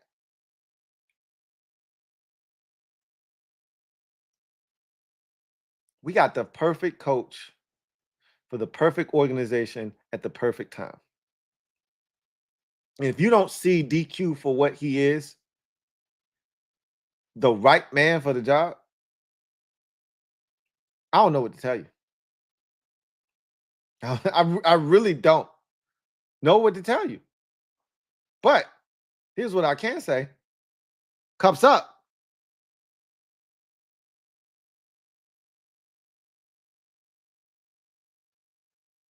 Cheers to DQ. And to many more years of success for a coach that's about to change the game on some Joe Gibbs type shit. And there's nobody, and I don't care if DQ wins 5 Super Bowls, he'll never be better than Joe Jackson Gibbs. That's the guy that set the template, the blueprint. That's the guy that deserves a statue outside of the new stadium. Nobody will ever surpass Joe Jackson Gibbs. But this is what DQ has a chance to do, and I think he's capable of it. He's got a chance to be the second best coach in franchise history. I did not stutter. I didn't mix words. And I think he has a chance to be that damn good. And he's got a quarterback, unlike Joe Gibbs, who never had a guy like Jaden Daniels. Well, I lied. He had Joe Theismann. So let me walk that statement back. But he didn't have him for as long as he should have. Joe had to do it with 3 different quarterbacks. DQ's going to do it with the same dude over and over again till you throwing up Super Bowls and you sick and tired of being sick and tired. And other fan bases is sick and tired of being sick and tired, like they sick and tired of Patrick Mahomes. They finna be sick and tired of Jaden Daniels because we about to be the Patrick Mahomes of the NFC. We about to be the Kansas City Chiefs of the NFC. I ain't saying we going to win the division 10 years in a row and no shit like that. But we finna invade the space of folks and make them uncomfortable like the Chiefs do every single year on some Andy Reid DQ type shit. Cheers to that.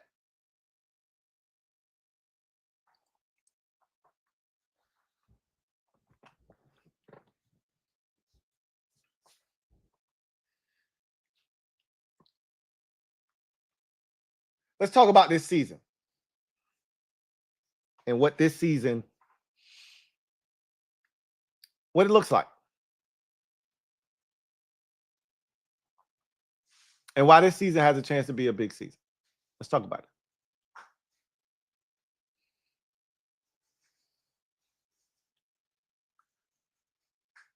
Last year was incredible. And last year was a one-of-a-kind season, and I've told you that already. And I said, y'all, we'll never have a season like last year again. So I hope you enjoyed last season for what it was worth, for what it represented, and for what it was. And it sucked that we didn't go all the way last year because it felt like a season that you were supposed to win the Super Bowl because it felt like a motion picture.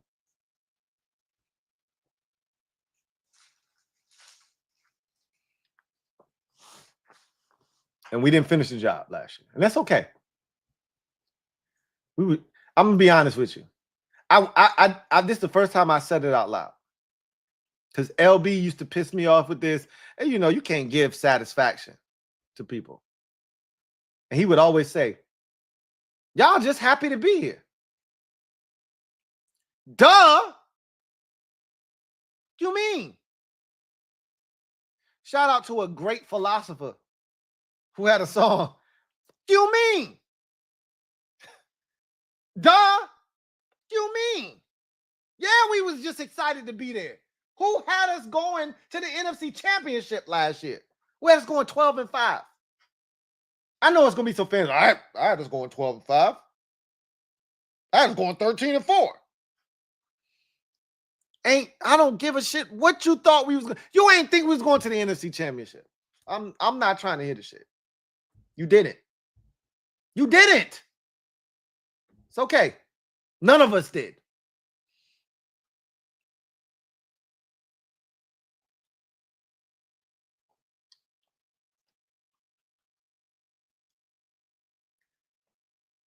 We went to the NFC Championship last year.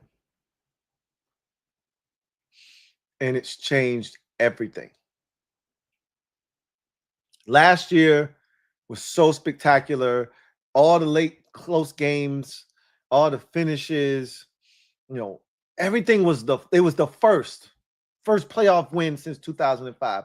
First, trip to the NFC Championship game since 91. First time in franchise history you won multiple road playoff games in the same postseason. There was so many firsts. First time you won 10 or more games. You won more than 10 games in a season since 1991. There was so many firsts last year. First time a first-year head coach comes in and wins double-digit games since ... There was so many firsts last year.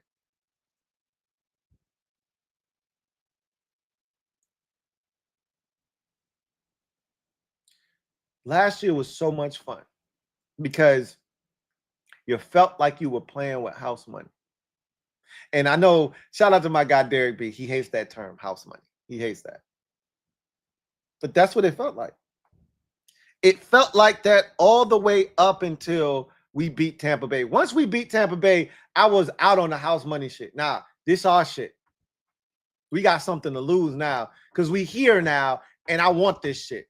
House money means, hey, I got a stack over here. I'm walking home with that. I'm good.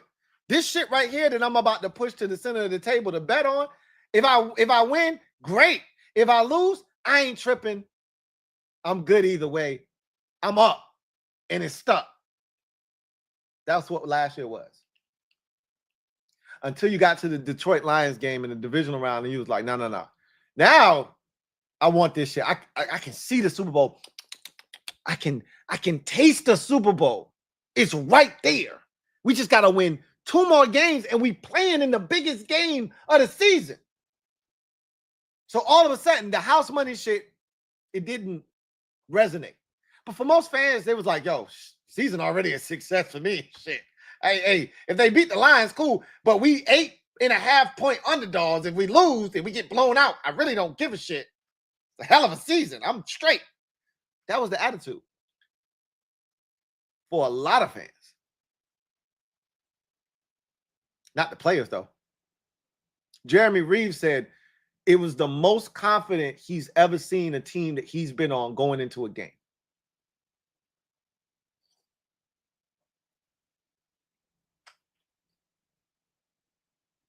And as I'm watching that game, I'm watching it with y'all live.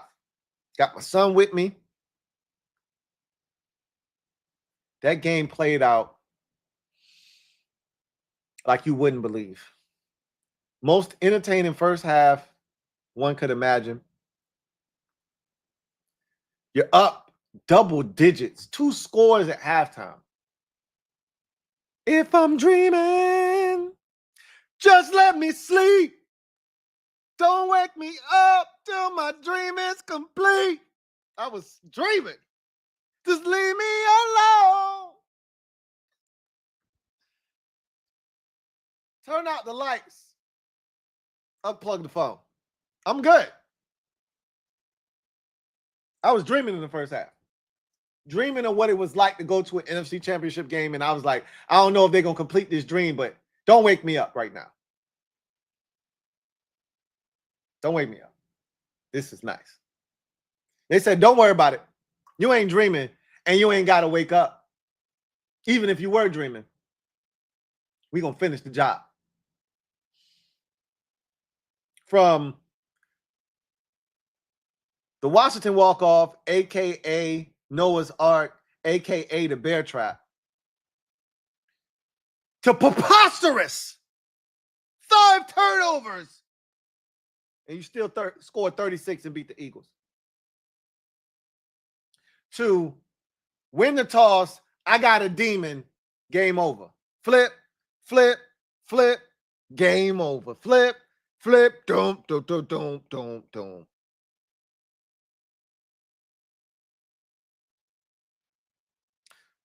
There were so many others.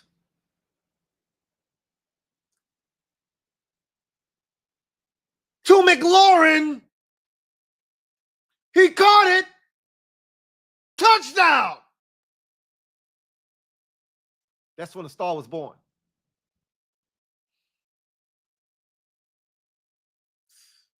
I could go through those calls in my head. All of them epic in their own way.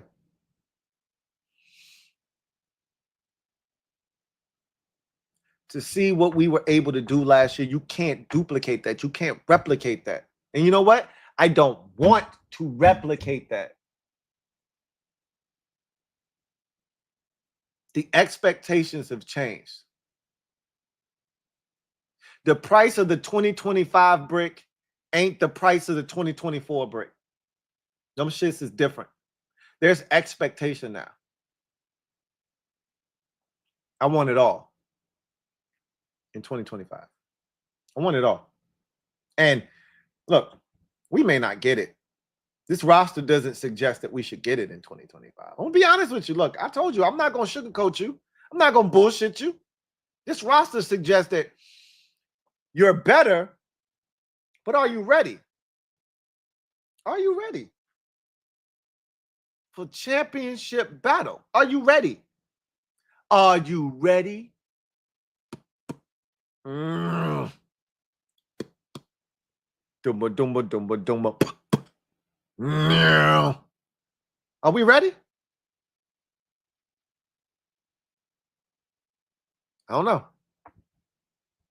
But here's what I do know. Expectations have changed. We went from hoping last year, being happy to be there, as LB would put it. I'm not gonna lie to you, I was happy to be there. I was. Even after we got blown out 55-23, I was like, man, that shit sucked. And I didn't expect that. I thought we were gonna beat the Eagles. I really did. Really did think we were gonna win that game. But even after all of that, you take a step back, and it was tough. In that moment, you lose that game, and it sucks. But you take a step back after it's all said and done, the dust settles, smoke clears, you go, man, what a season that was.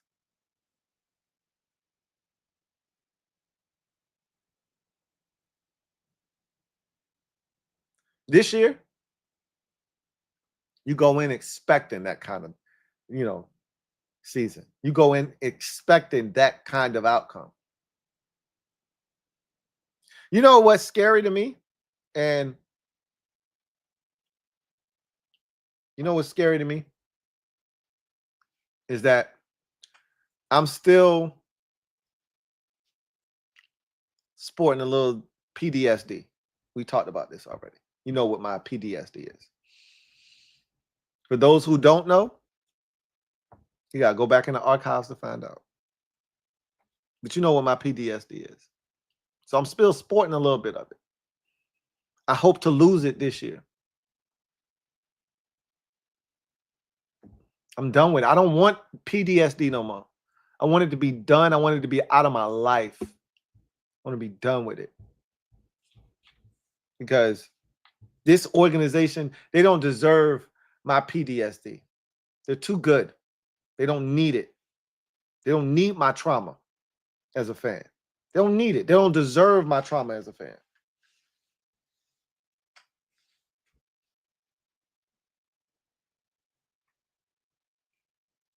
But I will say that this upcoming season does have a lot riding on it. Because if you want me to lose that PTSD, you got to go out and you got to show and prove.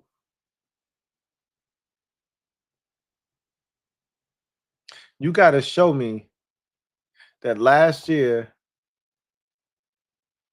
wasn't a mirage.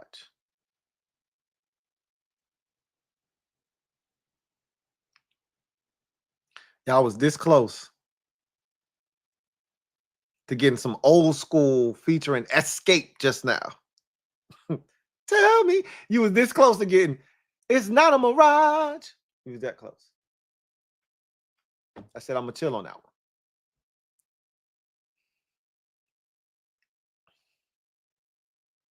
Y'all, half of y'all wouldn't have known what the hell that I was singing anyway. So I was like, let me leave that one alone. This year, for the first time, probably since 2015, there are real expectations, but this ain't any old expectations. This ain't the 2015. This ain't the 2012 going into 2013. This ain't the 2015 going into 2016. You probably got to go all the way back. This ain't 2007 because clearly we didn't have the same expectations because Jim Zorn took over and there was no Joe Gibbs. This ain't 05 going into 06. This feels more like maybe it was 05 into 06 for some of y'all because we just, a lot of us, me included, I'm guilty. They just expected we going to win a Super Bowl because Joe Gibbs back. You're going to take us to a promised land, second year, take playoffs. We win a playoff game. Go on the road, and we felt like we could win that game if, we had more talent, guys were healthier, whatever. Carlos Rogers catches an interception. You get it. For me, as a fan, go all the way back to 99, going into 2000 to have this kind of expectation. To me, this is the most expectation I've had going into a season since 2000, the 2000 Skins.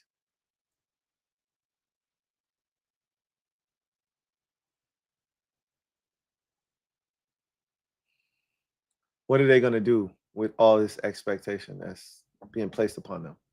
All these island games that exist. DQ said, we ain't never the hunted. We always the hunter. I love it. But we also know it's a target on our back. It ain't the size of the Eagles' target. Clearly. But as crazy as this may sound, and maybe it don't sound crazy, we were in the biggest game in the NFC last season. We were in that game with the eventual Super Bowl champions. So maybe this is not crazy, but as crazy as this may sound, we got the second biggest target on our back in the conference. Let me ask you a question. Are teams gunning for Detroit? Or are they gunning for us? Ask yourself that. Even Detroit is gunning for us. We put them out. They want us. Yeah, they want Philadelphia. They want the big dog. You can't tell me they don't want us. They don't want to exact a measure of revenge for what we did to them in their building in the postseason. When they thought they had a paved path to the Super Bowl, we went in there and said, nah, your shit ends today. We got the second biggest target on our back in the conference. It's been Jaden Daniels this, Jaden Daniels that, all offseason.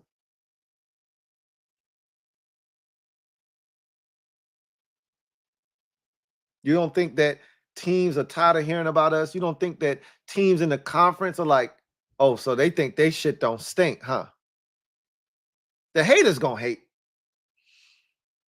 I would start listing them, but I don't give haters the time of day. You'll never get it on my channel. You got to go to somebody else's channel if you want to talk about the haters. It's a long line. Y'all stand in line and y'all, it wrap around the corner. Never get the time of day on my channel. Y'all know the names. Y'all know the faces. Won't talk about them here. I don't gratify and I don't grandize haters. We don't do that here. But everybody ain't a hater who don't believe in the Commanders in 2025. Everybody ain't a hater. 2025 is a tricky, tricky season for us. I'm dying to see how we respond to it. You're coming off of a year where you played a very favorable schedule. You got a lot of luck on that favorable schedule. While you have one of them ones at quarterback that gives you unbridled confidence moving forward, you're playing better competition. You're playing a schedule, and this is the thing that scares me the most. Forget about all the other shit I said. You're playing a schedule that you ain't used to. See, the teams like Baltimore and Kansas City and Buffalo, and even, to a lesser degree, Cincinnati, but they're much lesser degree. It's really those three that I just mentioned. In a Philadelphia in our own division, they used to this shit.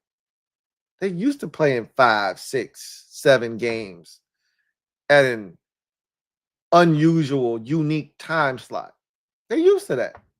It ain't gonna phase them. That it's Thursday night this week, it's Monday night this week, it's Sunday night this week, it's Saturday this time, it's Wednesday. They not gonna blink. They've been here, done that. This shit is all new for us. When we play on Christmas, last time you saw the Commanders play on Christmas, the Redskins play on Christmas, the football team play on Christmas. Last time you saw that happen. I'll wait. You got to go back to 2017, 2016, the last time we played out of the country. How'd that go for us, by the way? How we handle that? Again, this ain't that, but I'm just saying.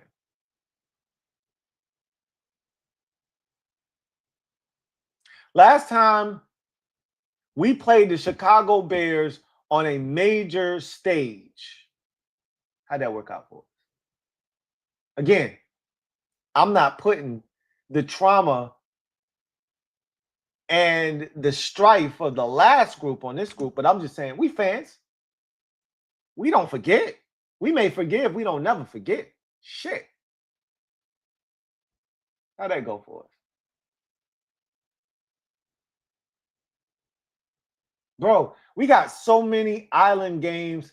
I don't even know what to do with myself, bro. You know how much football I'm going to get to watch this year?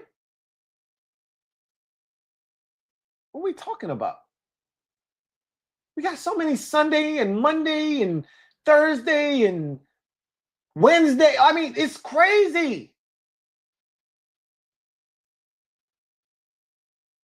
There's a week 11, where I'm going to be live talking to you for a post-game show, and it's going to be like 12:47. And we live for a post-game show. 1 o'clock kick ain't even happened yet. This is not normal. How does a team who has not seen this type of attention, these types of interruptions to their normal schedule, how do they respond to that? That's what I'm curious to see.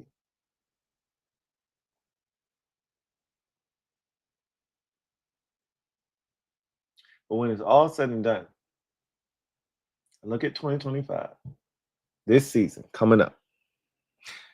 And I don't see it as a burden. I don't see it as this, weight, all these expectations, all these primetime games. You could look at it from that lens if you like. There are many that are going to look at it from that. You know what I see it as? Opportunity. Let me turn my Denzel. Huh? See, this is an opportunity.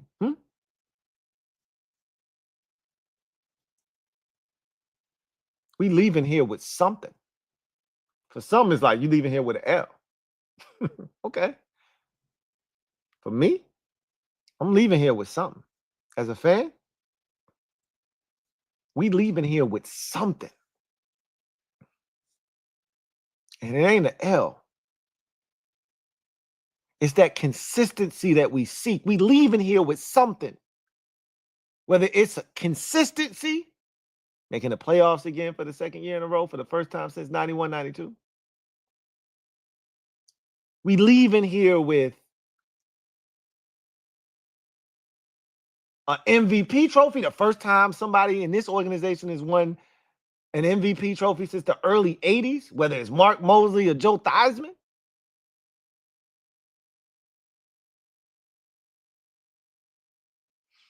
We leaving here with a chip. First time that's been done since 1991. Or at least a trip to the chip, to the Super Bowl. Forget about the chip, the NFC championship. We done that already.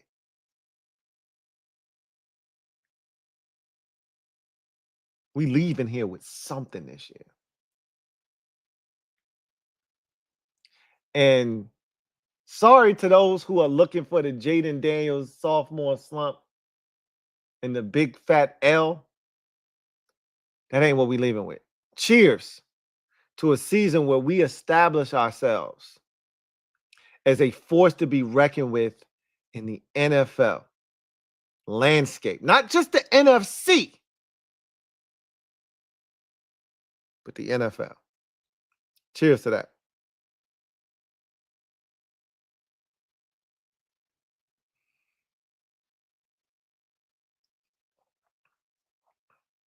Celebrate!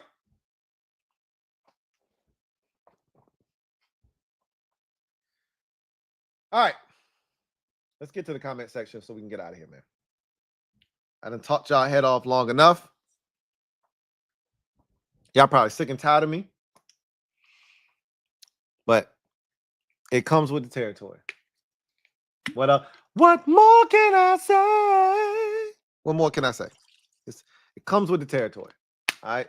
Y'all knew what it was when y'all showed up tonight, and y'all showed up anyway. So you knew what you were showing up for, and you showed up anyway. So no complaints.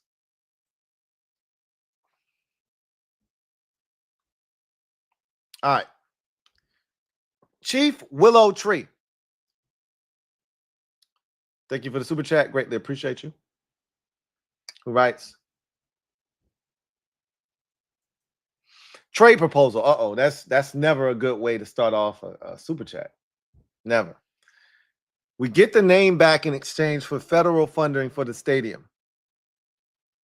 Everyone wins except the natives. No. Not.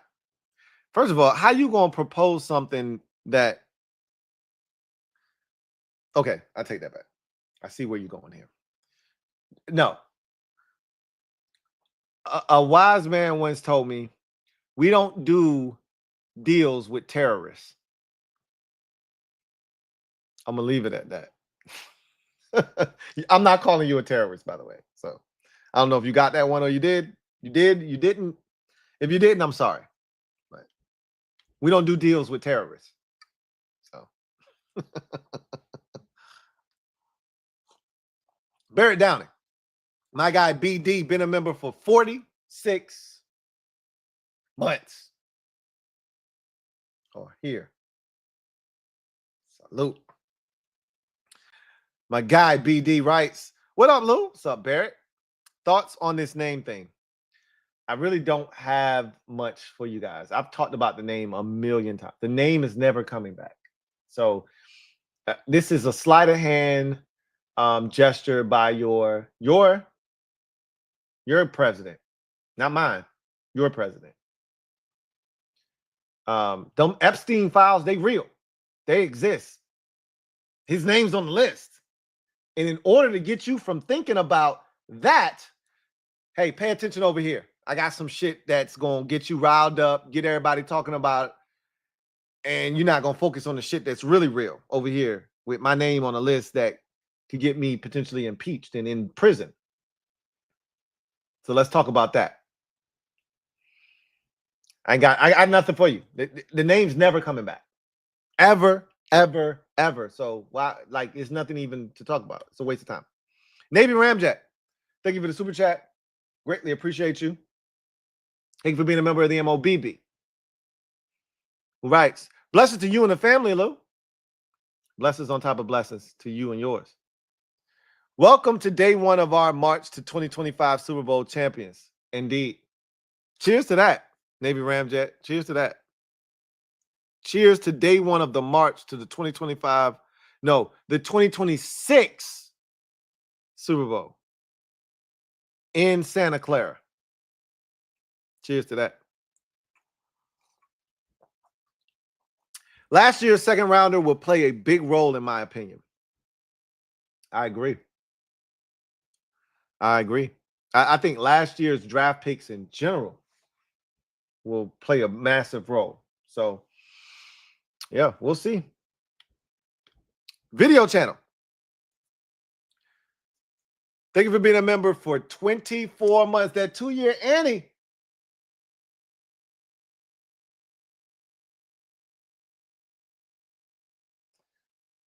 Who writes? 2 years, Lou. 2 years indeed. Cheers to that. 2 years. Cheers to 2 years. Join the mob on the day that blank sold the team. Yeah, we not even that name that remains unsaid, right? Love the community. And thank you, Lou, for saving my BNG fandom in 18-ish was rough. Yeah, it was. I mean, we were going through some tough times, man. I mean, Josh Johnson won a game for us late in that season, and we celebrated like we just made the playoffs. I mean, think about that for a second. He's back on the roster now. That was his first career win as a starter after having like 9 previous starts or whatever.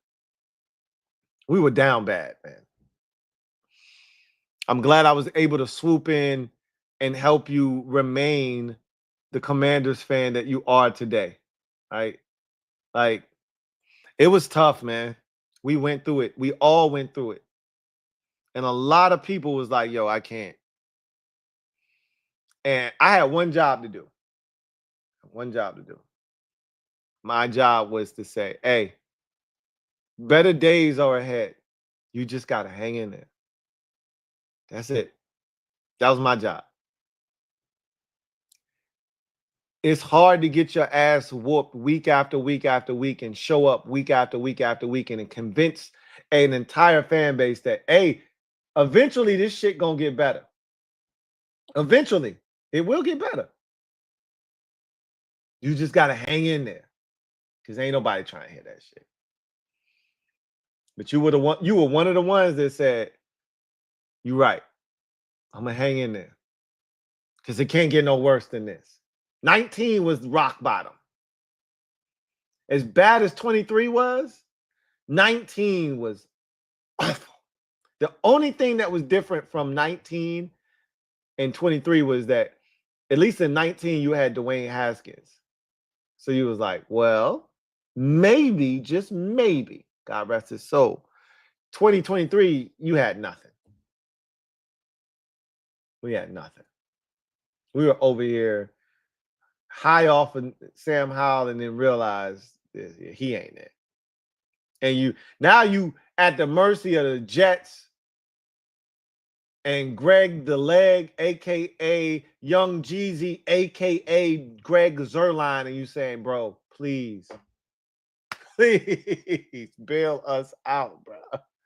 I know I ain't asked you for much, football guys, but please don't let our fate end up like this. We done gone through too much. We done endured too much as a fan. You got to let us get this one. And he was like, don't worry, I got you, bro. Boy, they blessed us. You know the penalty for winning that game, what the penalty was, right? The Giants would be sitting here with Jaden Daniels, and we would be sitting there with some other guy, whether that's Michael Penix or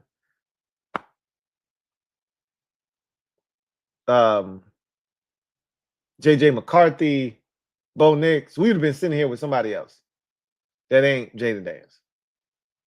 That ain't one of them ones. I'm on some Mariah Carey shit right now. I'm feeling emotions right now. Feeling emotions right now. Shout out to you, video channel. And way to stay the course. Way to stay the course. Cheers to you. Navy Ramjet. Double up. Thank you for doubling up. I got Navy Ramjet. Writes. AP is smart and we are in good hands. Man, AP is like Allstate. We are definitely in good hands. Definitely not getting a Jerry or Steven quote out of our leaders. That was funny. Them flaming their own guys. Yo, I don't know if y'all saw the shit. We gonna talk about it tomorrow. I got a live show, lined up for y'all tomorrow night. We're gonna talk about some shit tomorrow. That's one of the things we're gonna talk about tomorrow. So make sure you tune in for that tomorrow night. But this is why our future is bright. And I've said this many a times.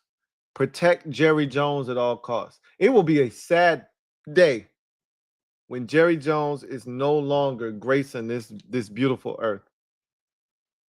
It'll be a sad day. Because this guy is an ignoramus of proportional levels that we've never seen before. He can't get out of his own way, and he's like Ron Rivera in the sense that he doesn't know when to shut up.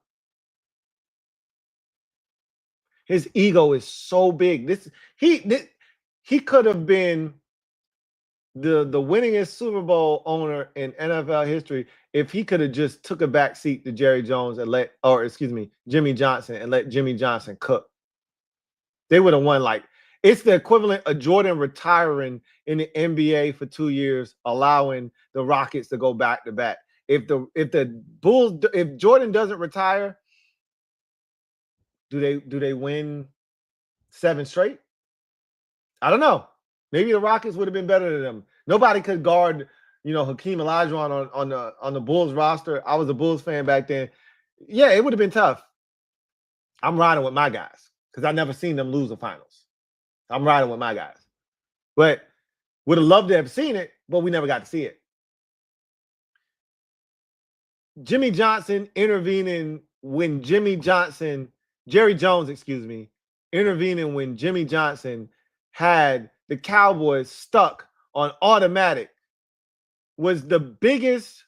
I watched the America's game 1993 or it might have been the 95 one. And Troyman said, I think about it almost every day, what it would have been if Jimmy Johnson would have just stayed our head coach. How many Super Bowls we would have won. And then I think Michael Irvin's we would have won every Super Bowl. I don't necessarily disagree with that. There weren't many teams better than the Cowboys in the early 90s. The roster was built for a dynasty and they just needed the coach. And Jimmy Johnson was that coach.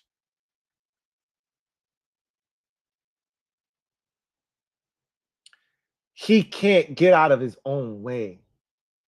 He got in the way then, and he's in the way now and has been in the way since getting rid of Jimmy Johnson. And I love it, and I don't ever want it to end. Keep this man alive till he's 99, please. I don't know how old he is now. He don't look like he got too many more years left. I ain't going to hold you. Every year, he looks worse and worse and worse and worse. Keep him here till he's 99, please. Please, I beg of you. Let him run this shit into the ground like Al Davis did the Raiders. Please, I beg of you. Because I don't even care about the theater. Y'all enjoy the theater. That shit is cringeworthy for me. I just know he's doing so much irreparable damage. Just keep doing that. Over time, you know how much time it'll take for them to overturn that damage that he does? The fact that Michael Parsons doesn't have a deal right now, cheers to that. They about to spend. TJ Watt just signed a deal. They could have got the deal for less than what TJ Watt just got it for. Now they got to spend more than TJ Watt. Cheers to that. To them effing up the pay scale and not understanding that the earlier you get a deal done, the better it is for your organization. Cheers to the Cowboys not understanding that. And in the same breath, cheers to us not having to deal with that kind of bullshit anymore. Celebrate! That ain't our life no more. That ain't our existence no more. Damn, it feels good to be a gangster. Swaggy P, thank you for the super chat. Greatly appreciate you. Thank you for being a member of the MOBB who writes, toast. Hold on, let me get it up. I'm talking about my cup. Pause. Toast to a great 2024 season, which it was. That's a separate toast. 2024, man. One of the best. To not go all the way, 2024 was one of them type seasons. And a toast, this is a separate toast, to the 2025 season being better. Oh, I like it. I like it. No. I don't like it, Swaggy P. I love it, Swaggy P. Toast to 2025 being a better season, which I don't know how in the hell you're going to get that done. But if you win a Super Bowl, we can talk. We can talk. Like Tevin Campbell, can we talk for a minute? We can talk. You win a Super Bowl? For most of y'all, like, man, what the hell you talking about, Louie T? You win a Super Bowl, we ain't got nothing to talk about. Cheers to that. Let's have that conversation. I want to have it so bad. Cheers.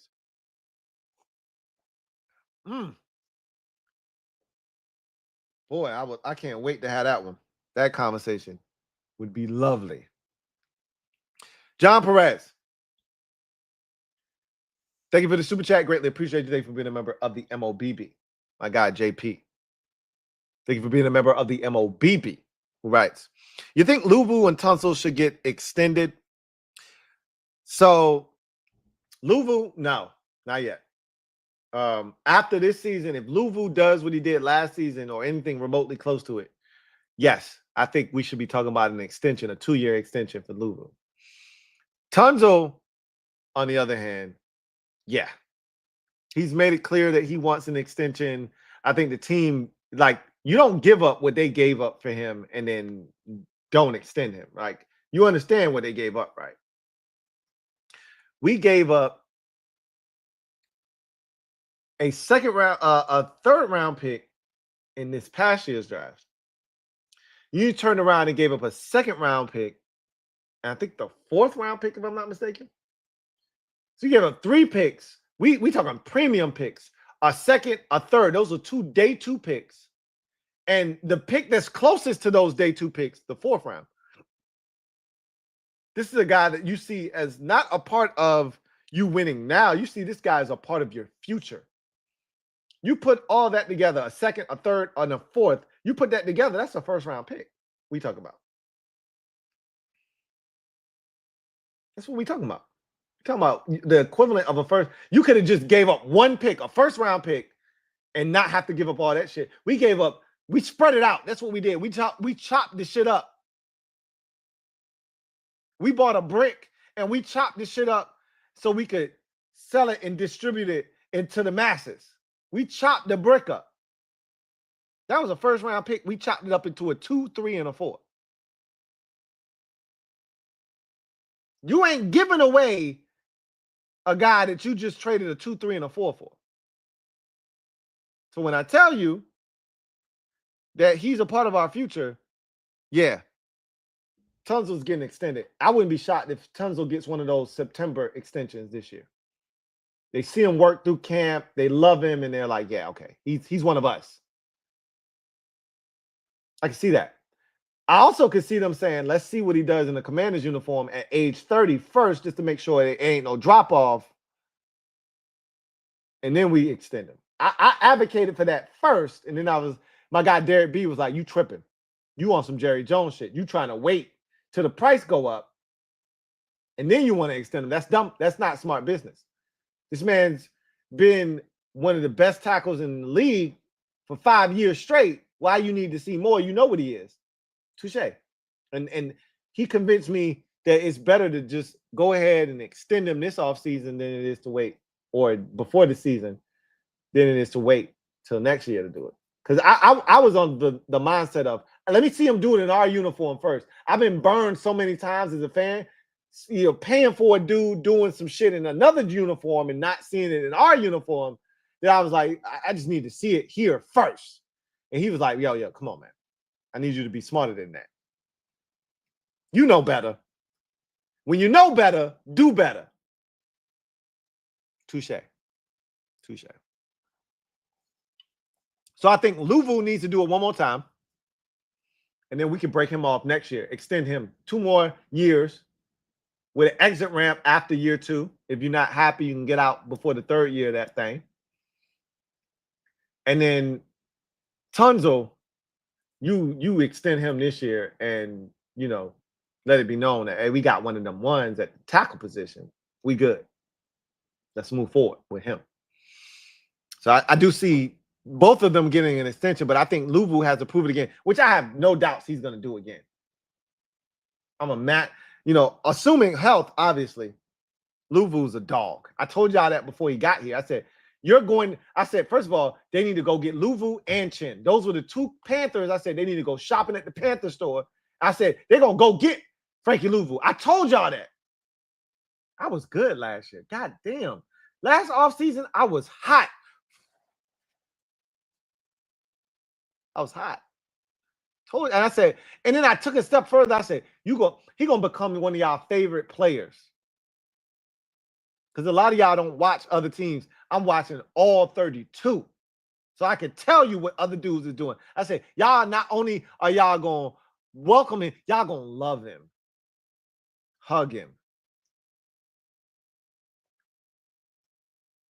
Now you talking about Frankie for an extension. Yeah. Next year, for sure. Darnell Kelly.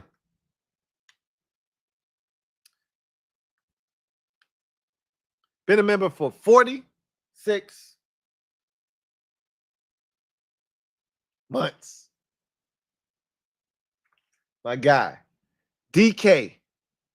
Not Donkey Kong, Darnell Kelly. Writes, new season.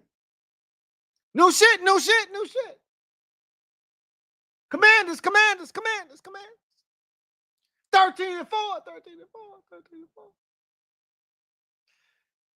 540 burgers. Put that shit on the grill. Top 10 defense. Top 10 takeaways. Division crown. Super Bowl. That's all the shit Darnell Kelly is predicted in my DJ Clue voice. That's all the shit. That's a lot. It's a lot. Y'all know it's a lot. But in my Tupac voice, hey, y'all maintain. I ain't mad at you. I ain't mad at you. I ain't mad at you. Hell no, I ain't mad at you. I ain't mad at you, Darnell Kelly. Cheers. That's a lot of good shit you talking, but woo! Darnell, that's some high-level shit you're talking about there, brother. That's a lot of high-level shit you're talking about there. He says, in my Scar voice, be prepared. Oh, hold on. Be prepared. Unlike Nas, the Black Cloud found another ninja to follow, not us letting effing go.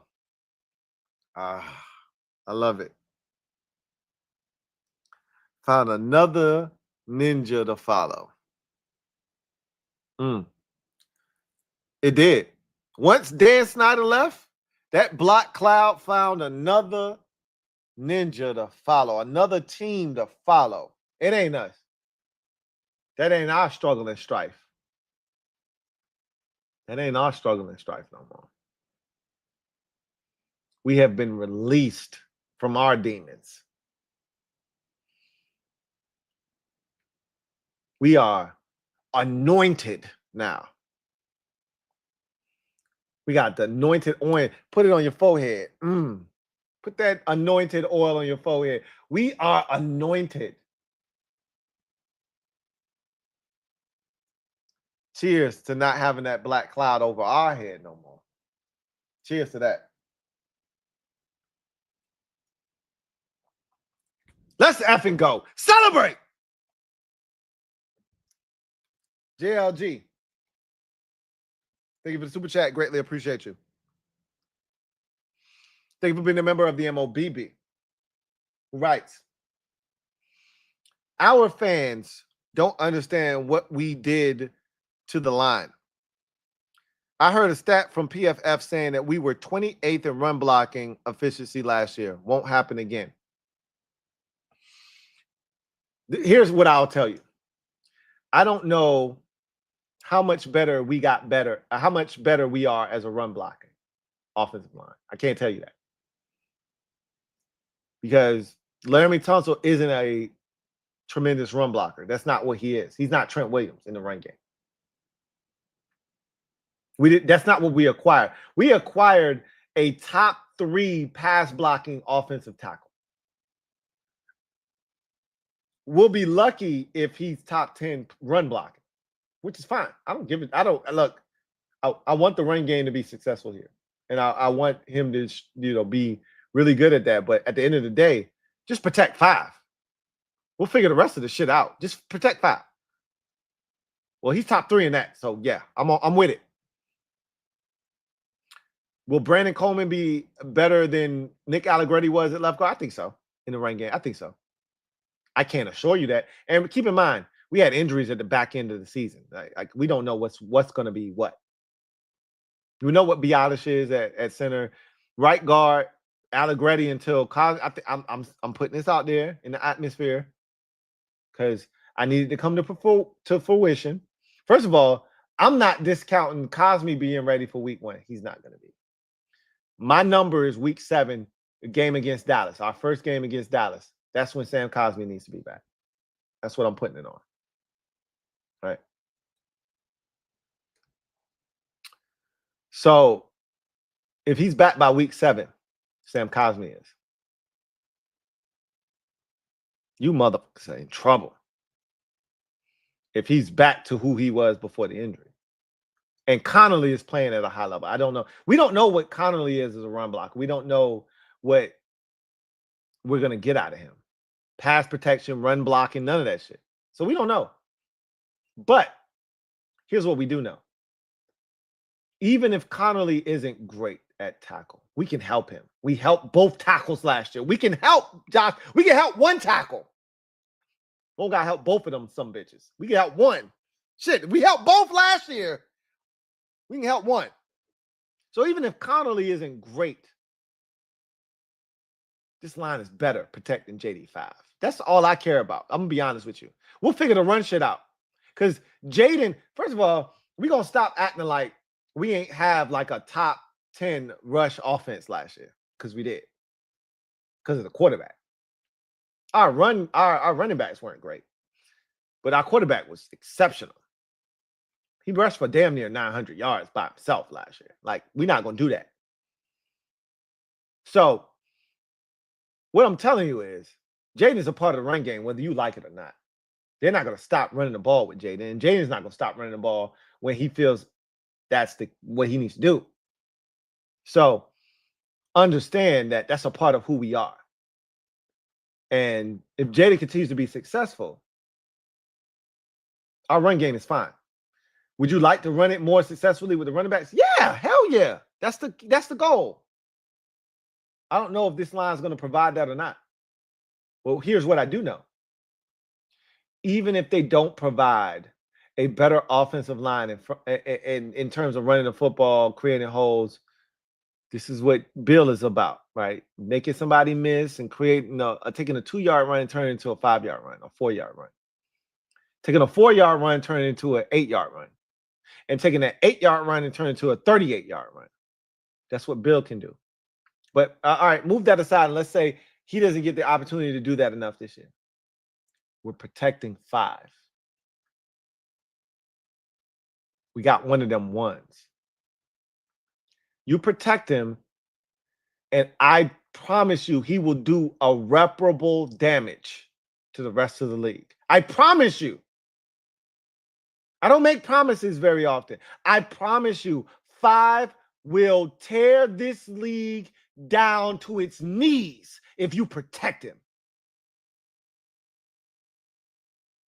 I promise you. He will take this league and he will have it on its knees. And that's all I'm about. I'm just like, yo, as long as you protect 5, we'll figure the rest of that shit out. Just protect my quarterback. Because that's what has us talking Super Bowl. That's what has us talking maybe out of the side of our necks. It's 5. As long as he's upright and he's doing the shit that he can do, nobody can stop us. Not Rudy Giuliani, not Hillary Rodham. Not even Donald J. Trump.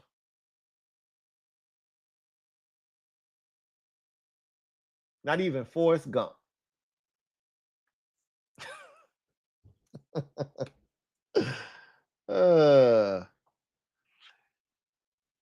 I don't think our run blocking is going to be as bad as it was last year. I'm with you, JLG. Don't think it will be. I think this line is just going to be better. But I can't promise you that it's going to be better. In the run blocking, I can promise you, I can assure you it'll be better in the pass blocking game. Even if Josh Connolly Jr. isn't up to speed, we can help him. We don't got to help on the other side. We were helping on both sides last year. Brandon Coleman's going to hold it down at guard. Allegretti's going to hold it down until Cosme comes back. Cosme's going to hold it down once he gets back. Biotis is going to hold it down. I don't have to worry about that. We know pass blocking wise, we got to worry about Laramie Thompson. We'll be fine in that department. Run blocking, we'll see. To be continued, TBD. TBD. Here's what I will say. I doubt if we're healthy that we're 28th. You know I'm not the biggest PFF guy. So that is what it is. But we watched it last year. We know what it was. We know how it looked at the end of the season, down the stretch. We know what it looked like. All I can tell you, and I'll say this, and I'll say it with confidence, we didn't look like that at the beginning of the season. Now, did we? When the injuries weren't an issue. So, take it for what it's worth.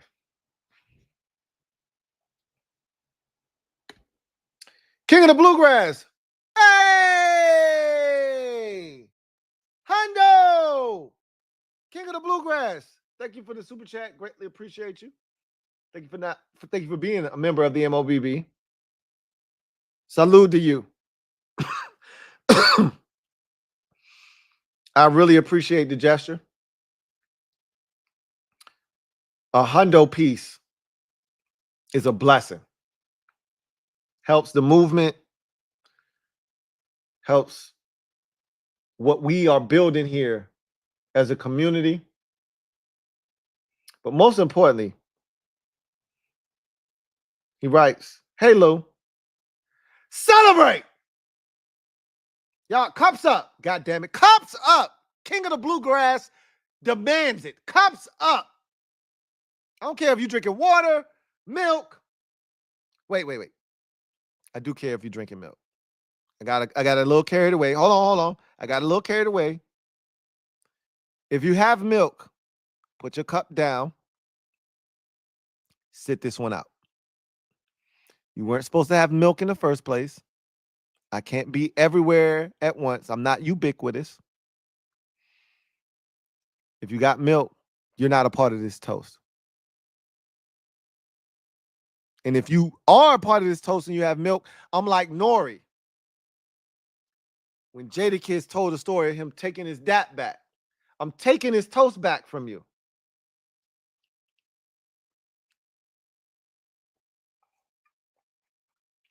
I just took it back, whether you did it or not.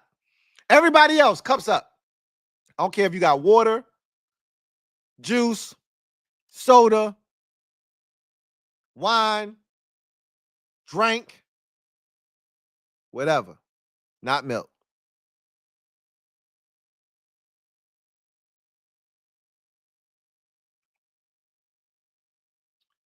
Here's to us celebrating our new existence. Shout out to King of the Bluegrass. Celebrate! Cheers.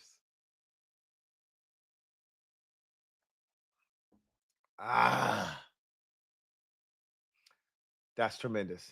Thank you so much for the love, for the support, King of the Bluegrass. Really, truly do appreciate you. And we in the building, man. We in the building. And we ain't going away. We not going back, King of the Bluegrass. We not going back. Celebrate! We here to stay, whether they like it or not. As a wise man once said, whether you like it or you don't like it, woo!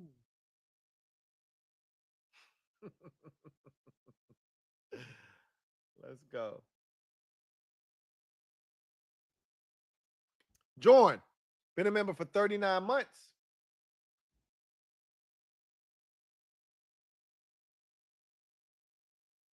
Wait, hold on. Jorn, you at this level, buddy?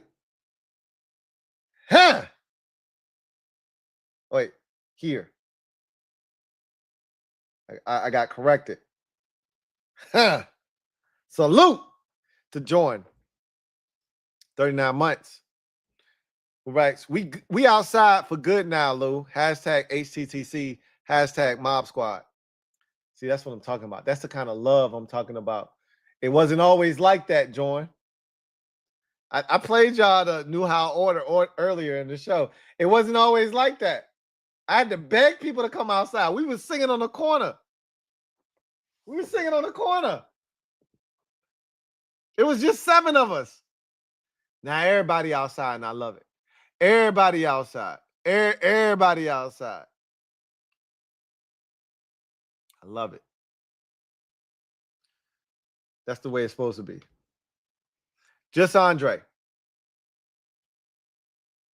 Thank you for being a member of the MOBB for 41 months. Salute. Who writes, Michael wants to be on the team, that Louisville top 100. I seen it. Yeah, I could have said I saw it. It don't hit like I seen it. Y'all seen it. All right, let me speak proper English. Y'all saw it. I saw it. He missed DQ. It don't matter what we feel, what he feel. The Cowboys are in total control there. Jerry Jones was talking mad shit today.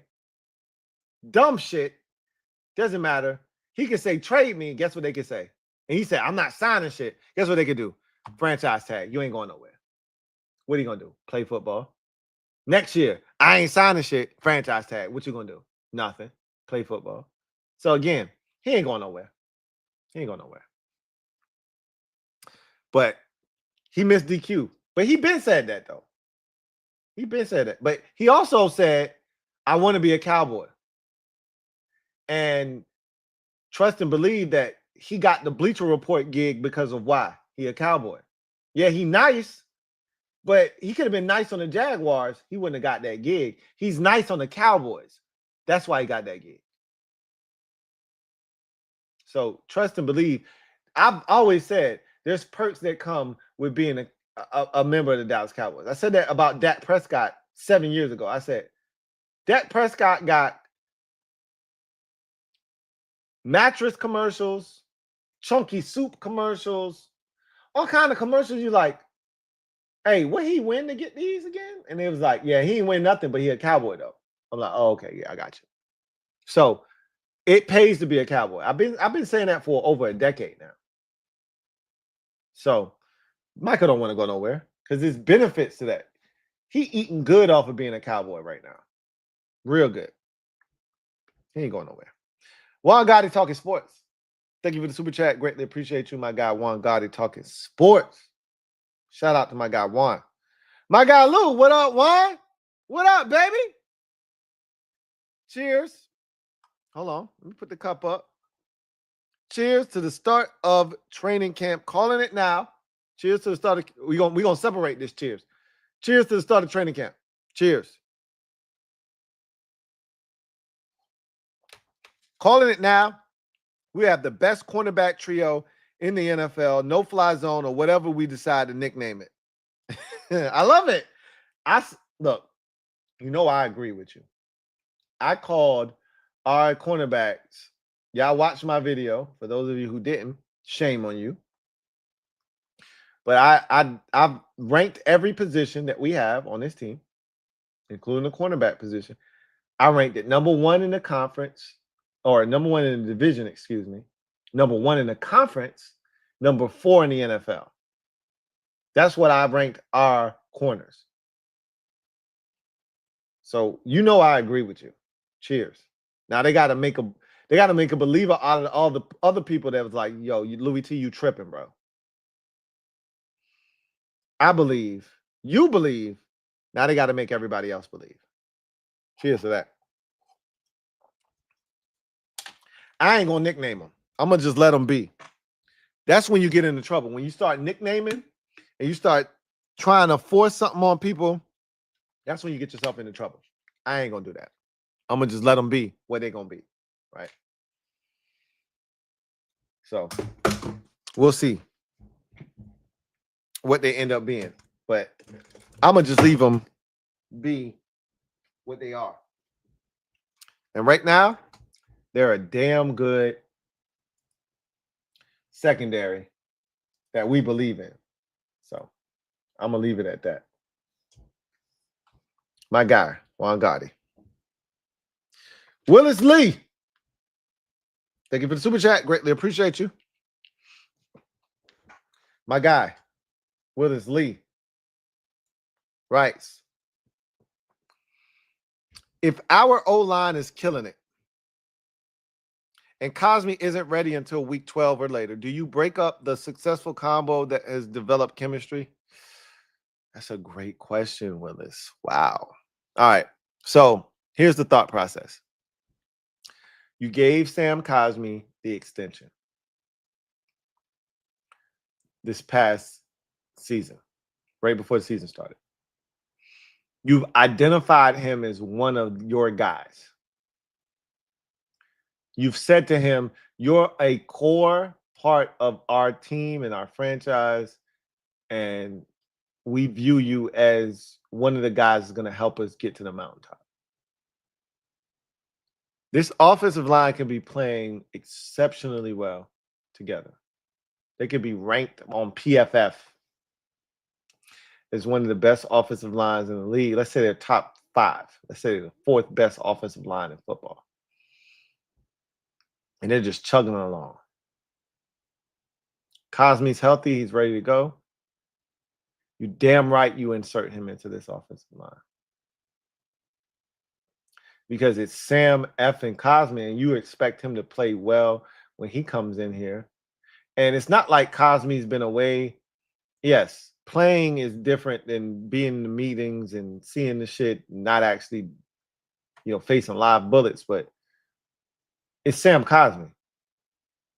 And we don't think he's going to come in here and make the offensive line worse. It's not like he's going to come in here and all of a sudden he's a downgrade from Nick Allegretti. That I don't see how that takes place. And maybe Allegretti working on the right side of Tyler Biadasz and the left side of Josh Connolly Jr. is this amazing thing. But guess who's going to be working alongside those guys for many years to come? Yeah, Sam Cosme. So I'll take my chances with Sam Cosme coming in week 12. Figuring this shit out. Even if it takes a week or two and it's a little rough for a 2-3 week stretch, but by week 14 we get our shit together. Cosme's a better player than Nick Allegretti. Period. End of discussion. So yes, it doesn't matter. Once Sam Cosme is ready,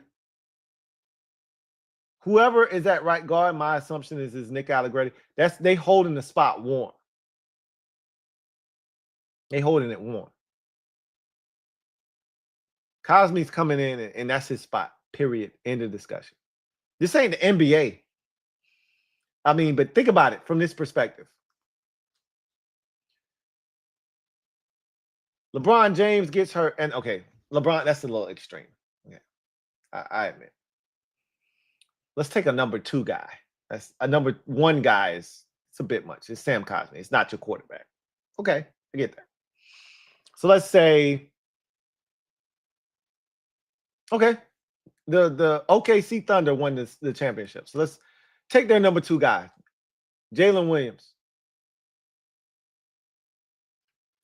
Say he gets hurt or he's not available. They're playing excellent basketball. And they're winning a bunch of games.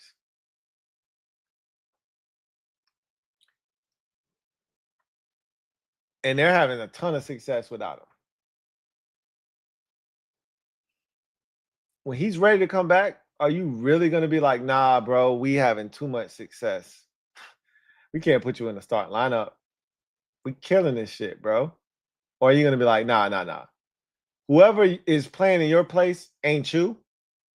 You nice as F. And yeah, we might take a step back for a little while, but we'll figure it out. We'll get it together. Because we know ultimately you're going to pay us bigger dividends than the guy that was in there. That's ultimately the goal, is to get your best 5 guys up front. And Sam Cosme is one of your best 5 offensive linemen. So, yeah, that's how you handle that. Funny Boy Roddy. Thank you for the super chat. Greatly appreciate you. Funny Boy Roddy writes, Dylan Stewart going to be a beast when he goes to the NFL. We'll see. A lot of guys we thought were going to be nice. Didn't quite work out that way. So we'll see. Right now, anybody with the last name Stewart, not really a hot commodity in the league right now. Duncan Wright. Oh, shit. Here we go. Duncan Wright, been a member for 16 months.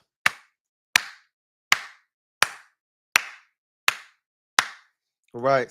How is JD ranked higher than Hurts? You all drunk. Look, we didn't make the list. Why are you mad at us? We told you he was better than Hurts. You didn't want to listen. Then league executives, scouts, and coaches told you he was better, and you mad at us. Why? What we do? All we did was expose you to the truth, and you was mad. How'd that work? We drunk now. Yet you the one that can't make a coherent sentence because you stay drunk. But we the ones that's drunk. Make it make sense. Come on, Duncan. Make it make sense. I ain't even gonna disrespect you right now and call you drunken. Will you just make it make sense? Make it make sense. Spence Khalees, been a member for 35 months. You close, bro.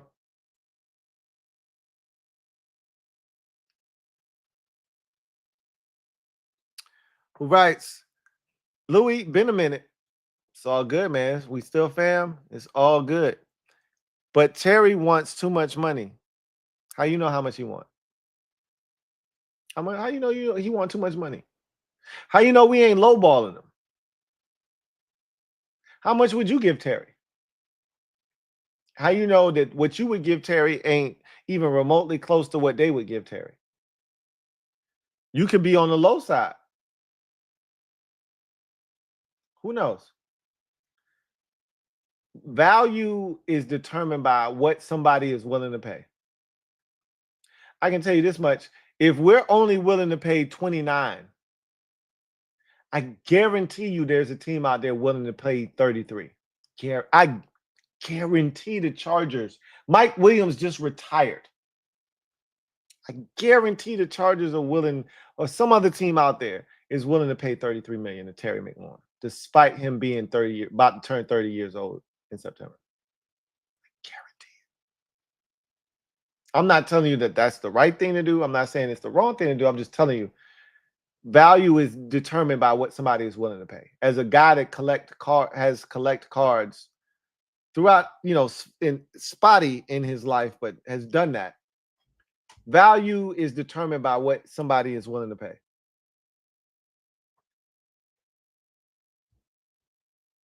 And somebody is willing to pay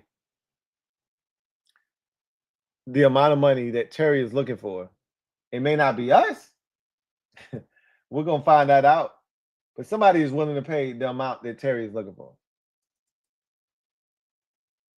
And that is the dilemma that you find yourself kind of going back and forth with. Somebody is willing to pay that money, and that's the problem.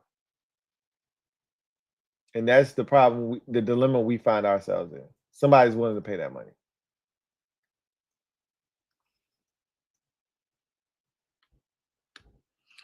Video channel.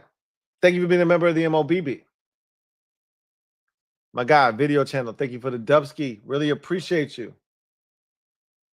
Who writes, Terry gonna need Terry or Terry like wide receiver replacement production to get to the Super Bowl. We all know 17 gonna play this season regardless.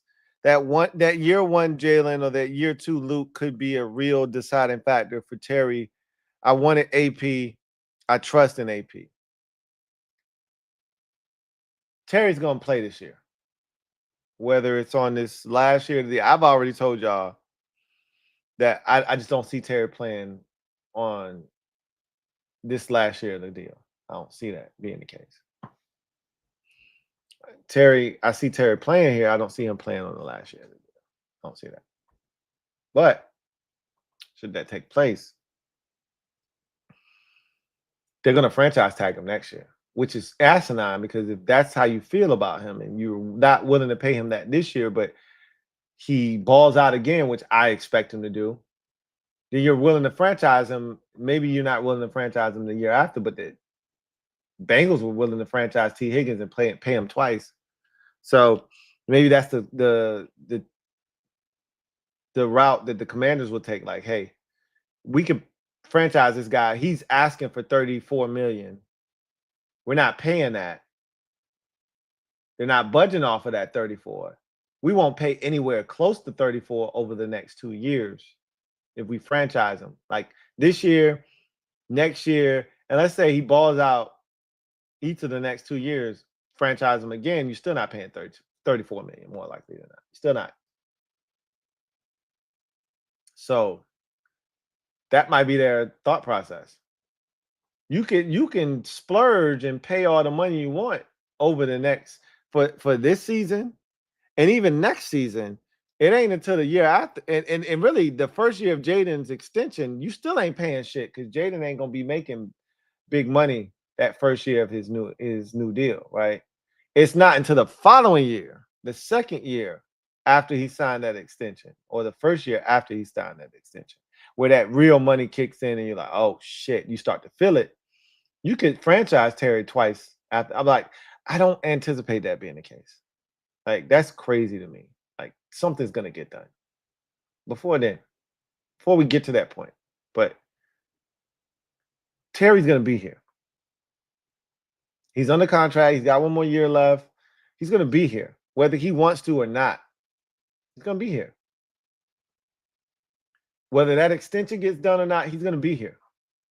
And again, he's motivated. It's not like he's gonna sell it because they didn't give him the. He's gonna ball because in his mind, I'm playing for the other 31 teams around the league. If they're not gonna pay me, somebody else will. They're probably not gonna let him see the light of day, and that's the part that sucks.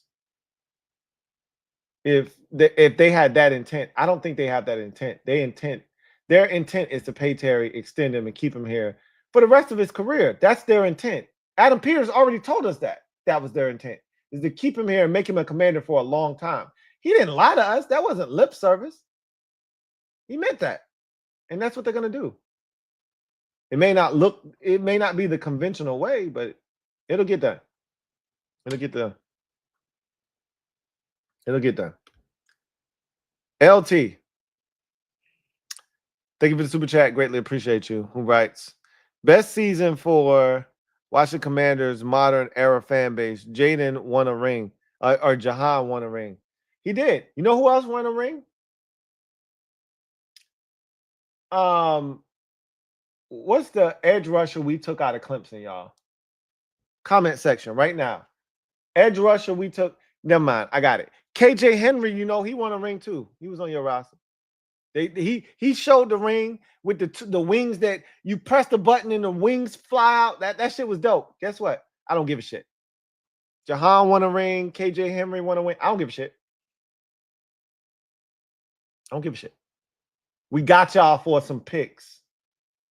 That's what I care about. I don't care about Jahan Dotson winning a ring. I don't care about that. You're not happy with Jahan Dotson. You're not. You're not happy with him. I'm happy with the pick you gave me, though. That's life. Good for Jahan.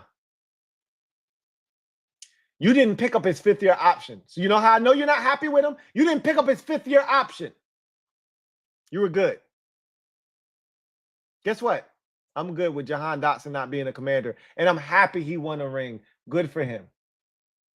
Good for him. Credit to him. Credit to him. I feel good about the pick you gave me for him, though. I feel really good about that. Thanks. Brandon N. Thank you for the super chat. Greatly appreciate you. Thank you for being a member of the MOBB. Brandon N writes, Lou! What's up, Brandon? Been a minute. It's all good. It's that time. I know what time it is. It's that time. Didn't see if you reacted to the new unis. I think they're crispy. Oh, yeah, we reacted to that, especially on the Commanders Kings. But I definitely, I've been saying that. I'm one of them ones that feel like the championship unis is crispy, period. End of discussion. Crispy, they clean as hell. And now that we ain't seen them for like 4 years, them shit's even cleaner than they were before. Bring them. It's not a coincidence they bringing them back when we on prime time Sunday night twice. What? Man, them shit's clean as hell. And the rest of everybody be like, yo, them shit's clean, bro. Them shit's nasty. I already know what they're gonna say. Joe Rockhead, thank you for the super chat. Greatly appreciate you, Dave, for being a member of the MOBB. Joe Rockhead writes, these are the good times. Yeah. The Chic, book it. Yeah. These are the good times. Yeah, I know what you're doing over there. I see you, Joe Rockhead. I see you.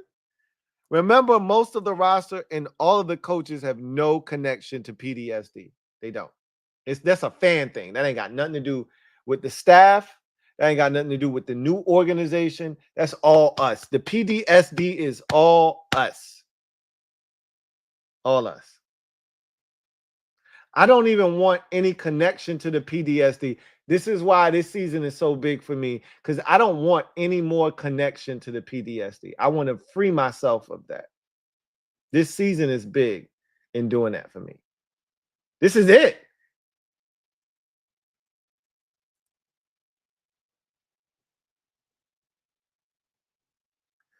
This is it right here. This is it. What? PDSD, disconnecting from your thigh. Let's get rich. What? This is it. This is the chance for me to cut this shit off of my body and say, I'm free. Let me go. Take the shackles off my feet so I can dance. I just want to praise him. The football guys.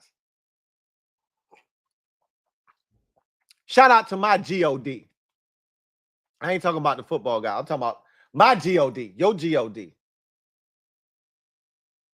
But I just want to take the shackles off my feet so I can dance. I still got that PDSD though, so I can't. But this year, they can take the shackles off my feet so I can dance. I'm looking forward to it. I really am.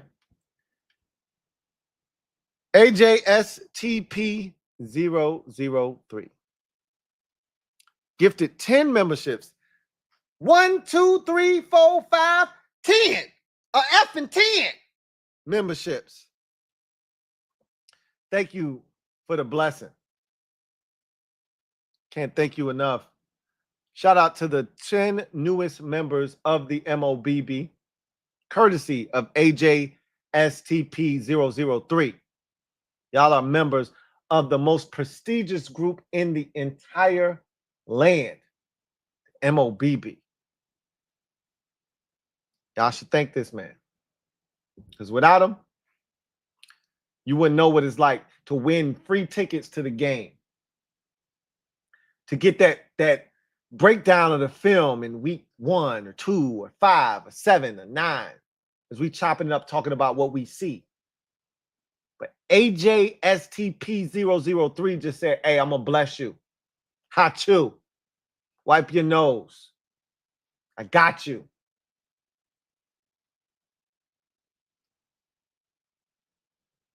Welcome to the squad, courtesy of AJSTP003. Salute to you, my friend. Cheers.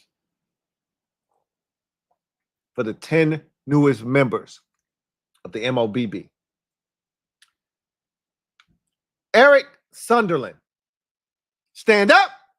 You, my friend, are the newest member of the MOBB. Mob, you know what to do. Welcome Eric Sunderland with open arms to the mob. We're so glad to have him. My guy, Sunday, welcome aboard. Welcome to the squad. Glad to have you as a member of the MOBB. Chief Willow Tree. Thank you for the super chat. Greatly appreciate you. Double up. Thank you for doubling up. Who writes, a wise man once said, I'm a Redskin fan etched in burgundy and gold. I know that wise man. My Redskin spirit will never die. My Redskin spirit will never fold. Until we meet again. Because of this, I fight you on. He said, I fight on for you, Lou. I did say that. Once upon a time, I did say that. And whether it's Redskins or Commanders, it all remains. You can just replace Redskins with Commanders. It's the same thing. I bleed burgundy and gold. You cut my veins and it's going to bleed burgundy. You cut the other vein and it's going to bleed gold. Like, that ain't changed, bro. I said that with every fiber in my being. Back when you were watching the Redskins report. And that remains the same. Now, it was the same when it was the Washington football team. And it's the same now as the Washington Commanders. The essence of what I said, it never went away. It's never gone anywhere. You may hear it different. It's the same shit.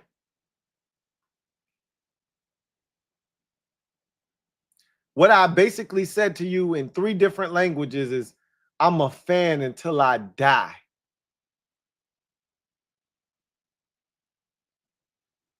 I came up with this shit. I'm going to die with this shit. It's basically what I told you. You can hear it. You might have heard something different,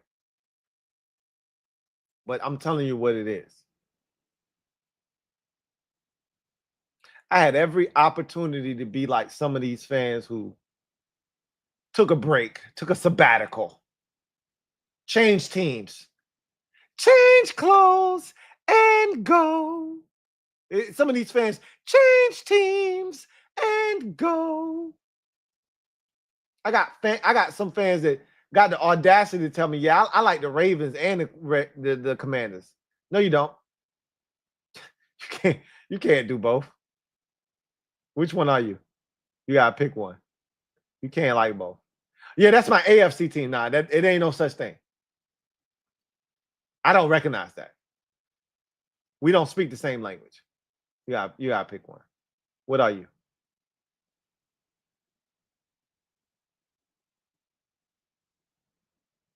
You know where I stand. You know what I'm about. It don't matter what the name is.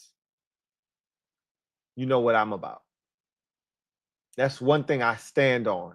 Firm, 10 toes down. And you can vouch for that. I was here in 2012. How many content creators you can say, hey, he was back here in 2012?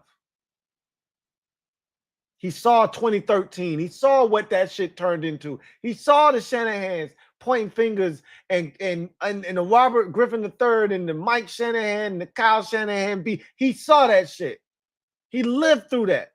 He lived through Zorn.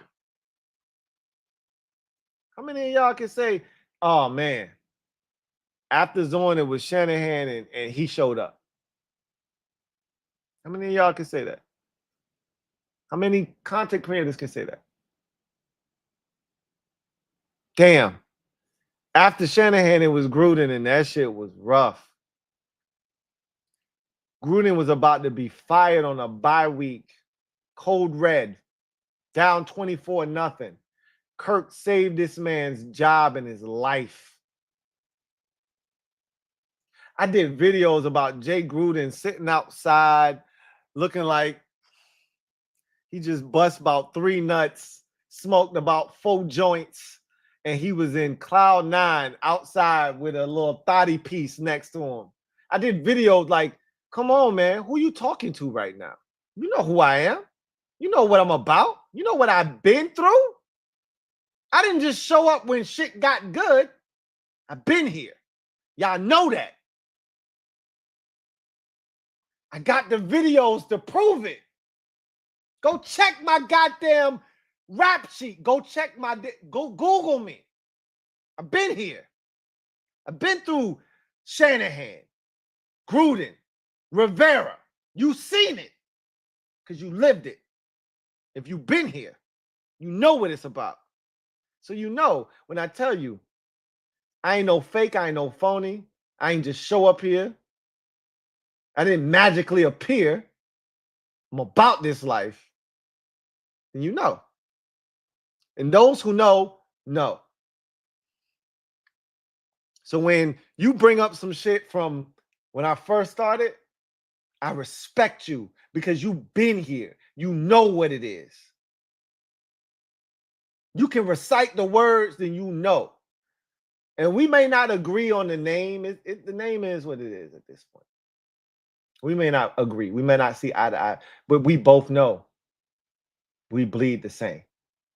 And that's all that matters at the end of the day. We want the same thing. We want the same thing. And that's why I always tell y'all, we may not see it the same. Our paths to the same goal may not be the same, but we want the same thing. We may get there differently, but we want the same thing. That makes us family.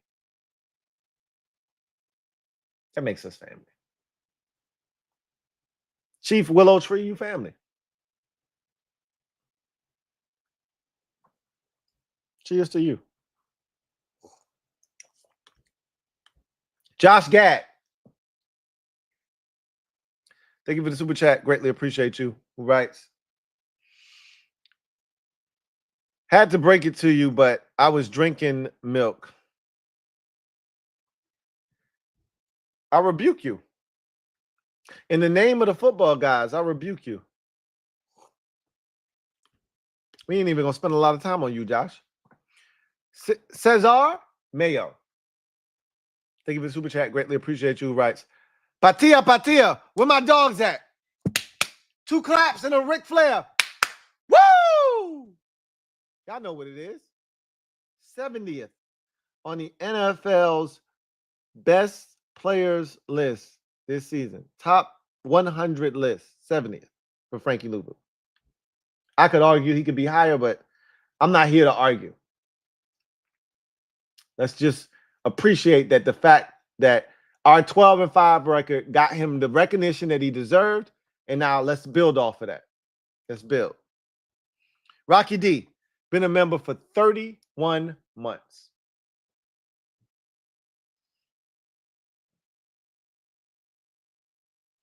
Writes, can we put the Trump name thing to sleep? The alarm going off, I hit that bitch. I went back to sleep. Ain't nothing to see here.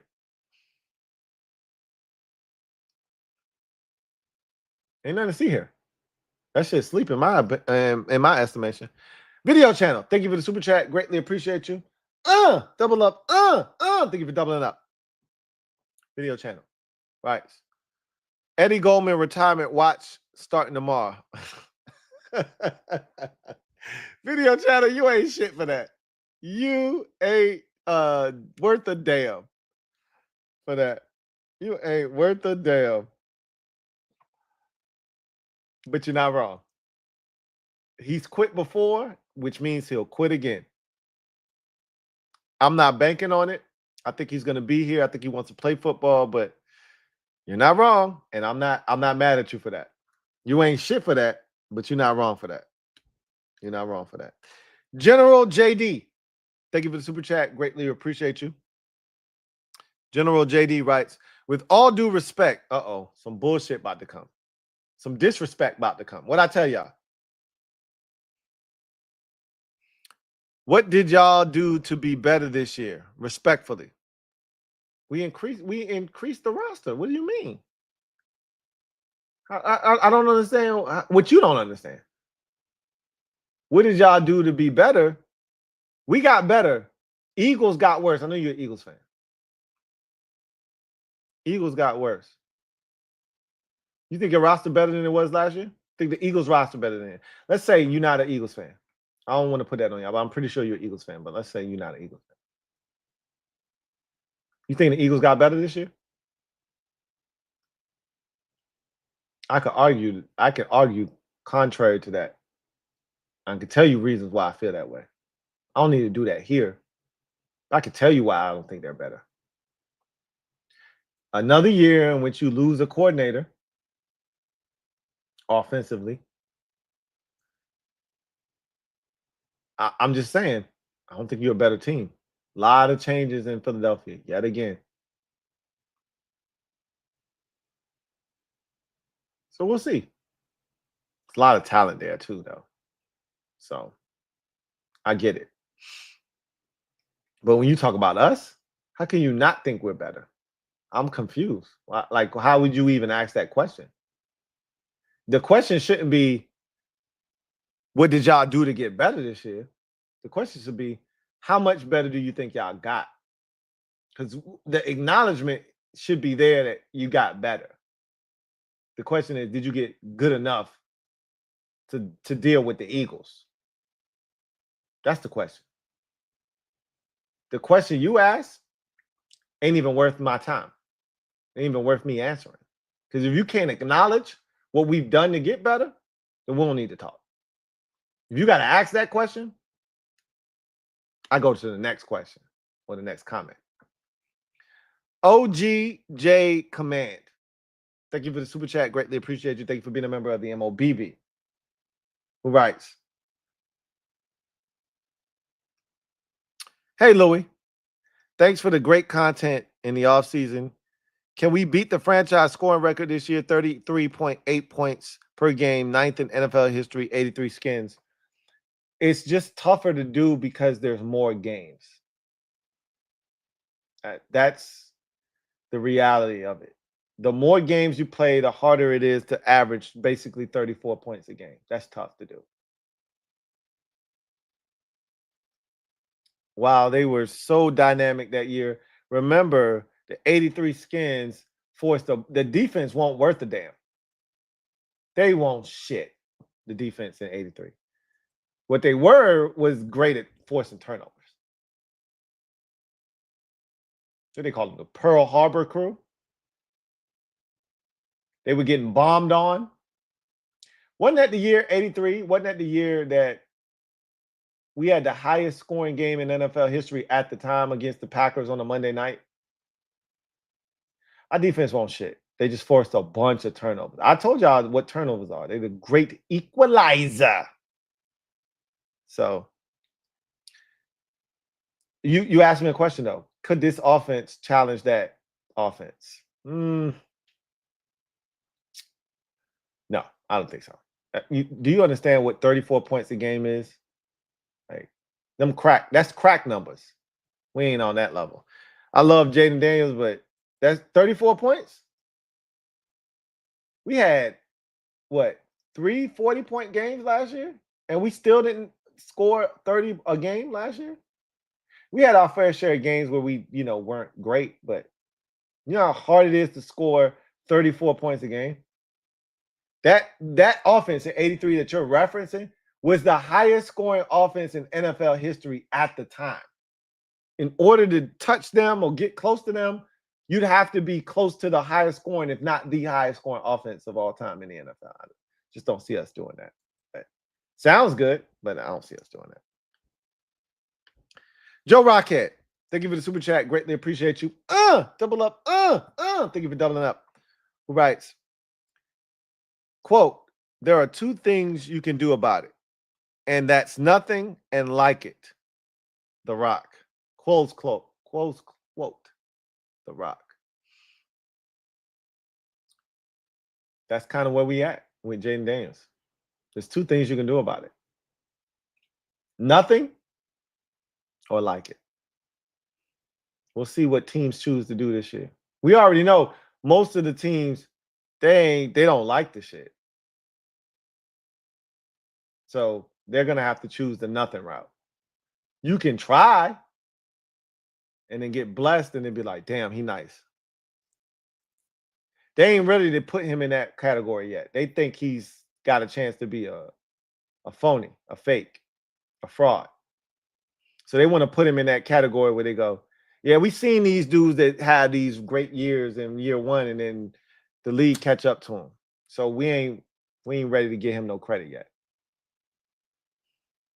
But we got a guy that we like, no. He going that elite shit.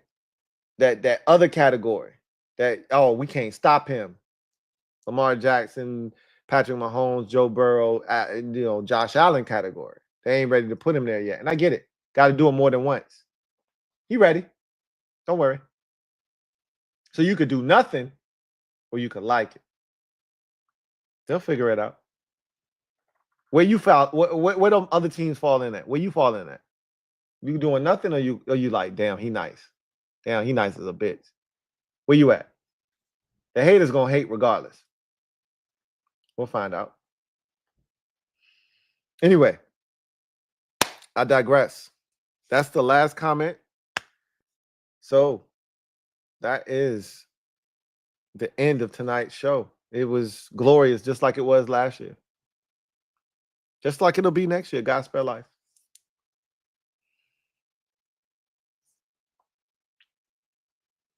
Here's to the upcoming season. The twists, the turns, the ups, the downs. everything that comes with being a fan. But here's what we got. We got something that we weren't sure we had last year, but we know we got now, and most of the league doesn't have. We got one of them ones. We got an incredible coaching staff. Detail-oriented, going to put us in the best positions to succeed. And we got a general manager who is going to make sure that we are able to compete for many years to come, and he's going to get the Terry McLaurin deal figured out. And to all of that, I say, let's go have us a mother effing season. Cheers.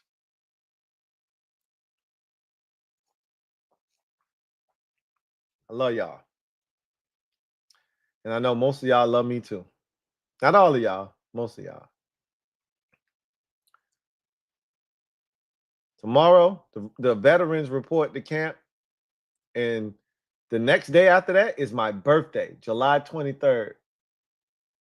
And practice and camp begins, and it begins. Bart Scott. Can't wait. Y'all know what it is. Post up.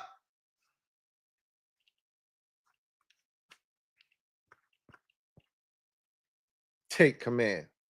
I, of course, am your host, Louie T. Until next time, y'all know what it is. Cheers to 2025. Let's get it, man. Let's change the game. Let's change the narrative, and let's show that we are not some one-hit wonder, but we got sticking power. Cheers to that. That's not the last cheers y'all going to get from me before the season starts. But that's the last one you're going to get from me before training camp. Until next time, I'm your man, Louie T, signing off. You guys, have a good one. Take care.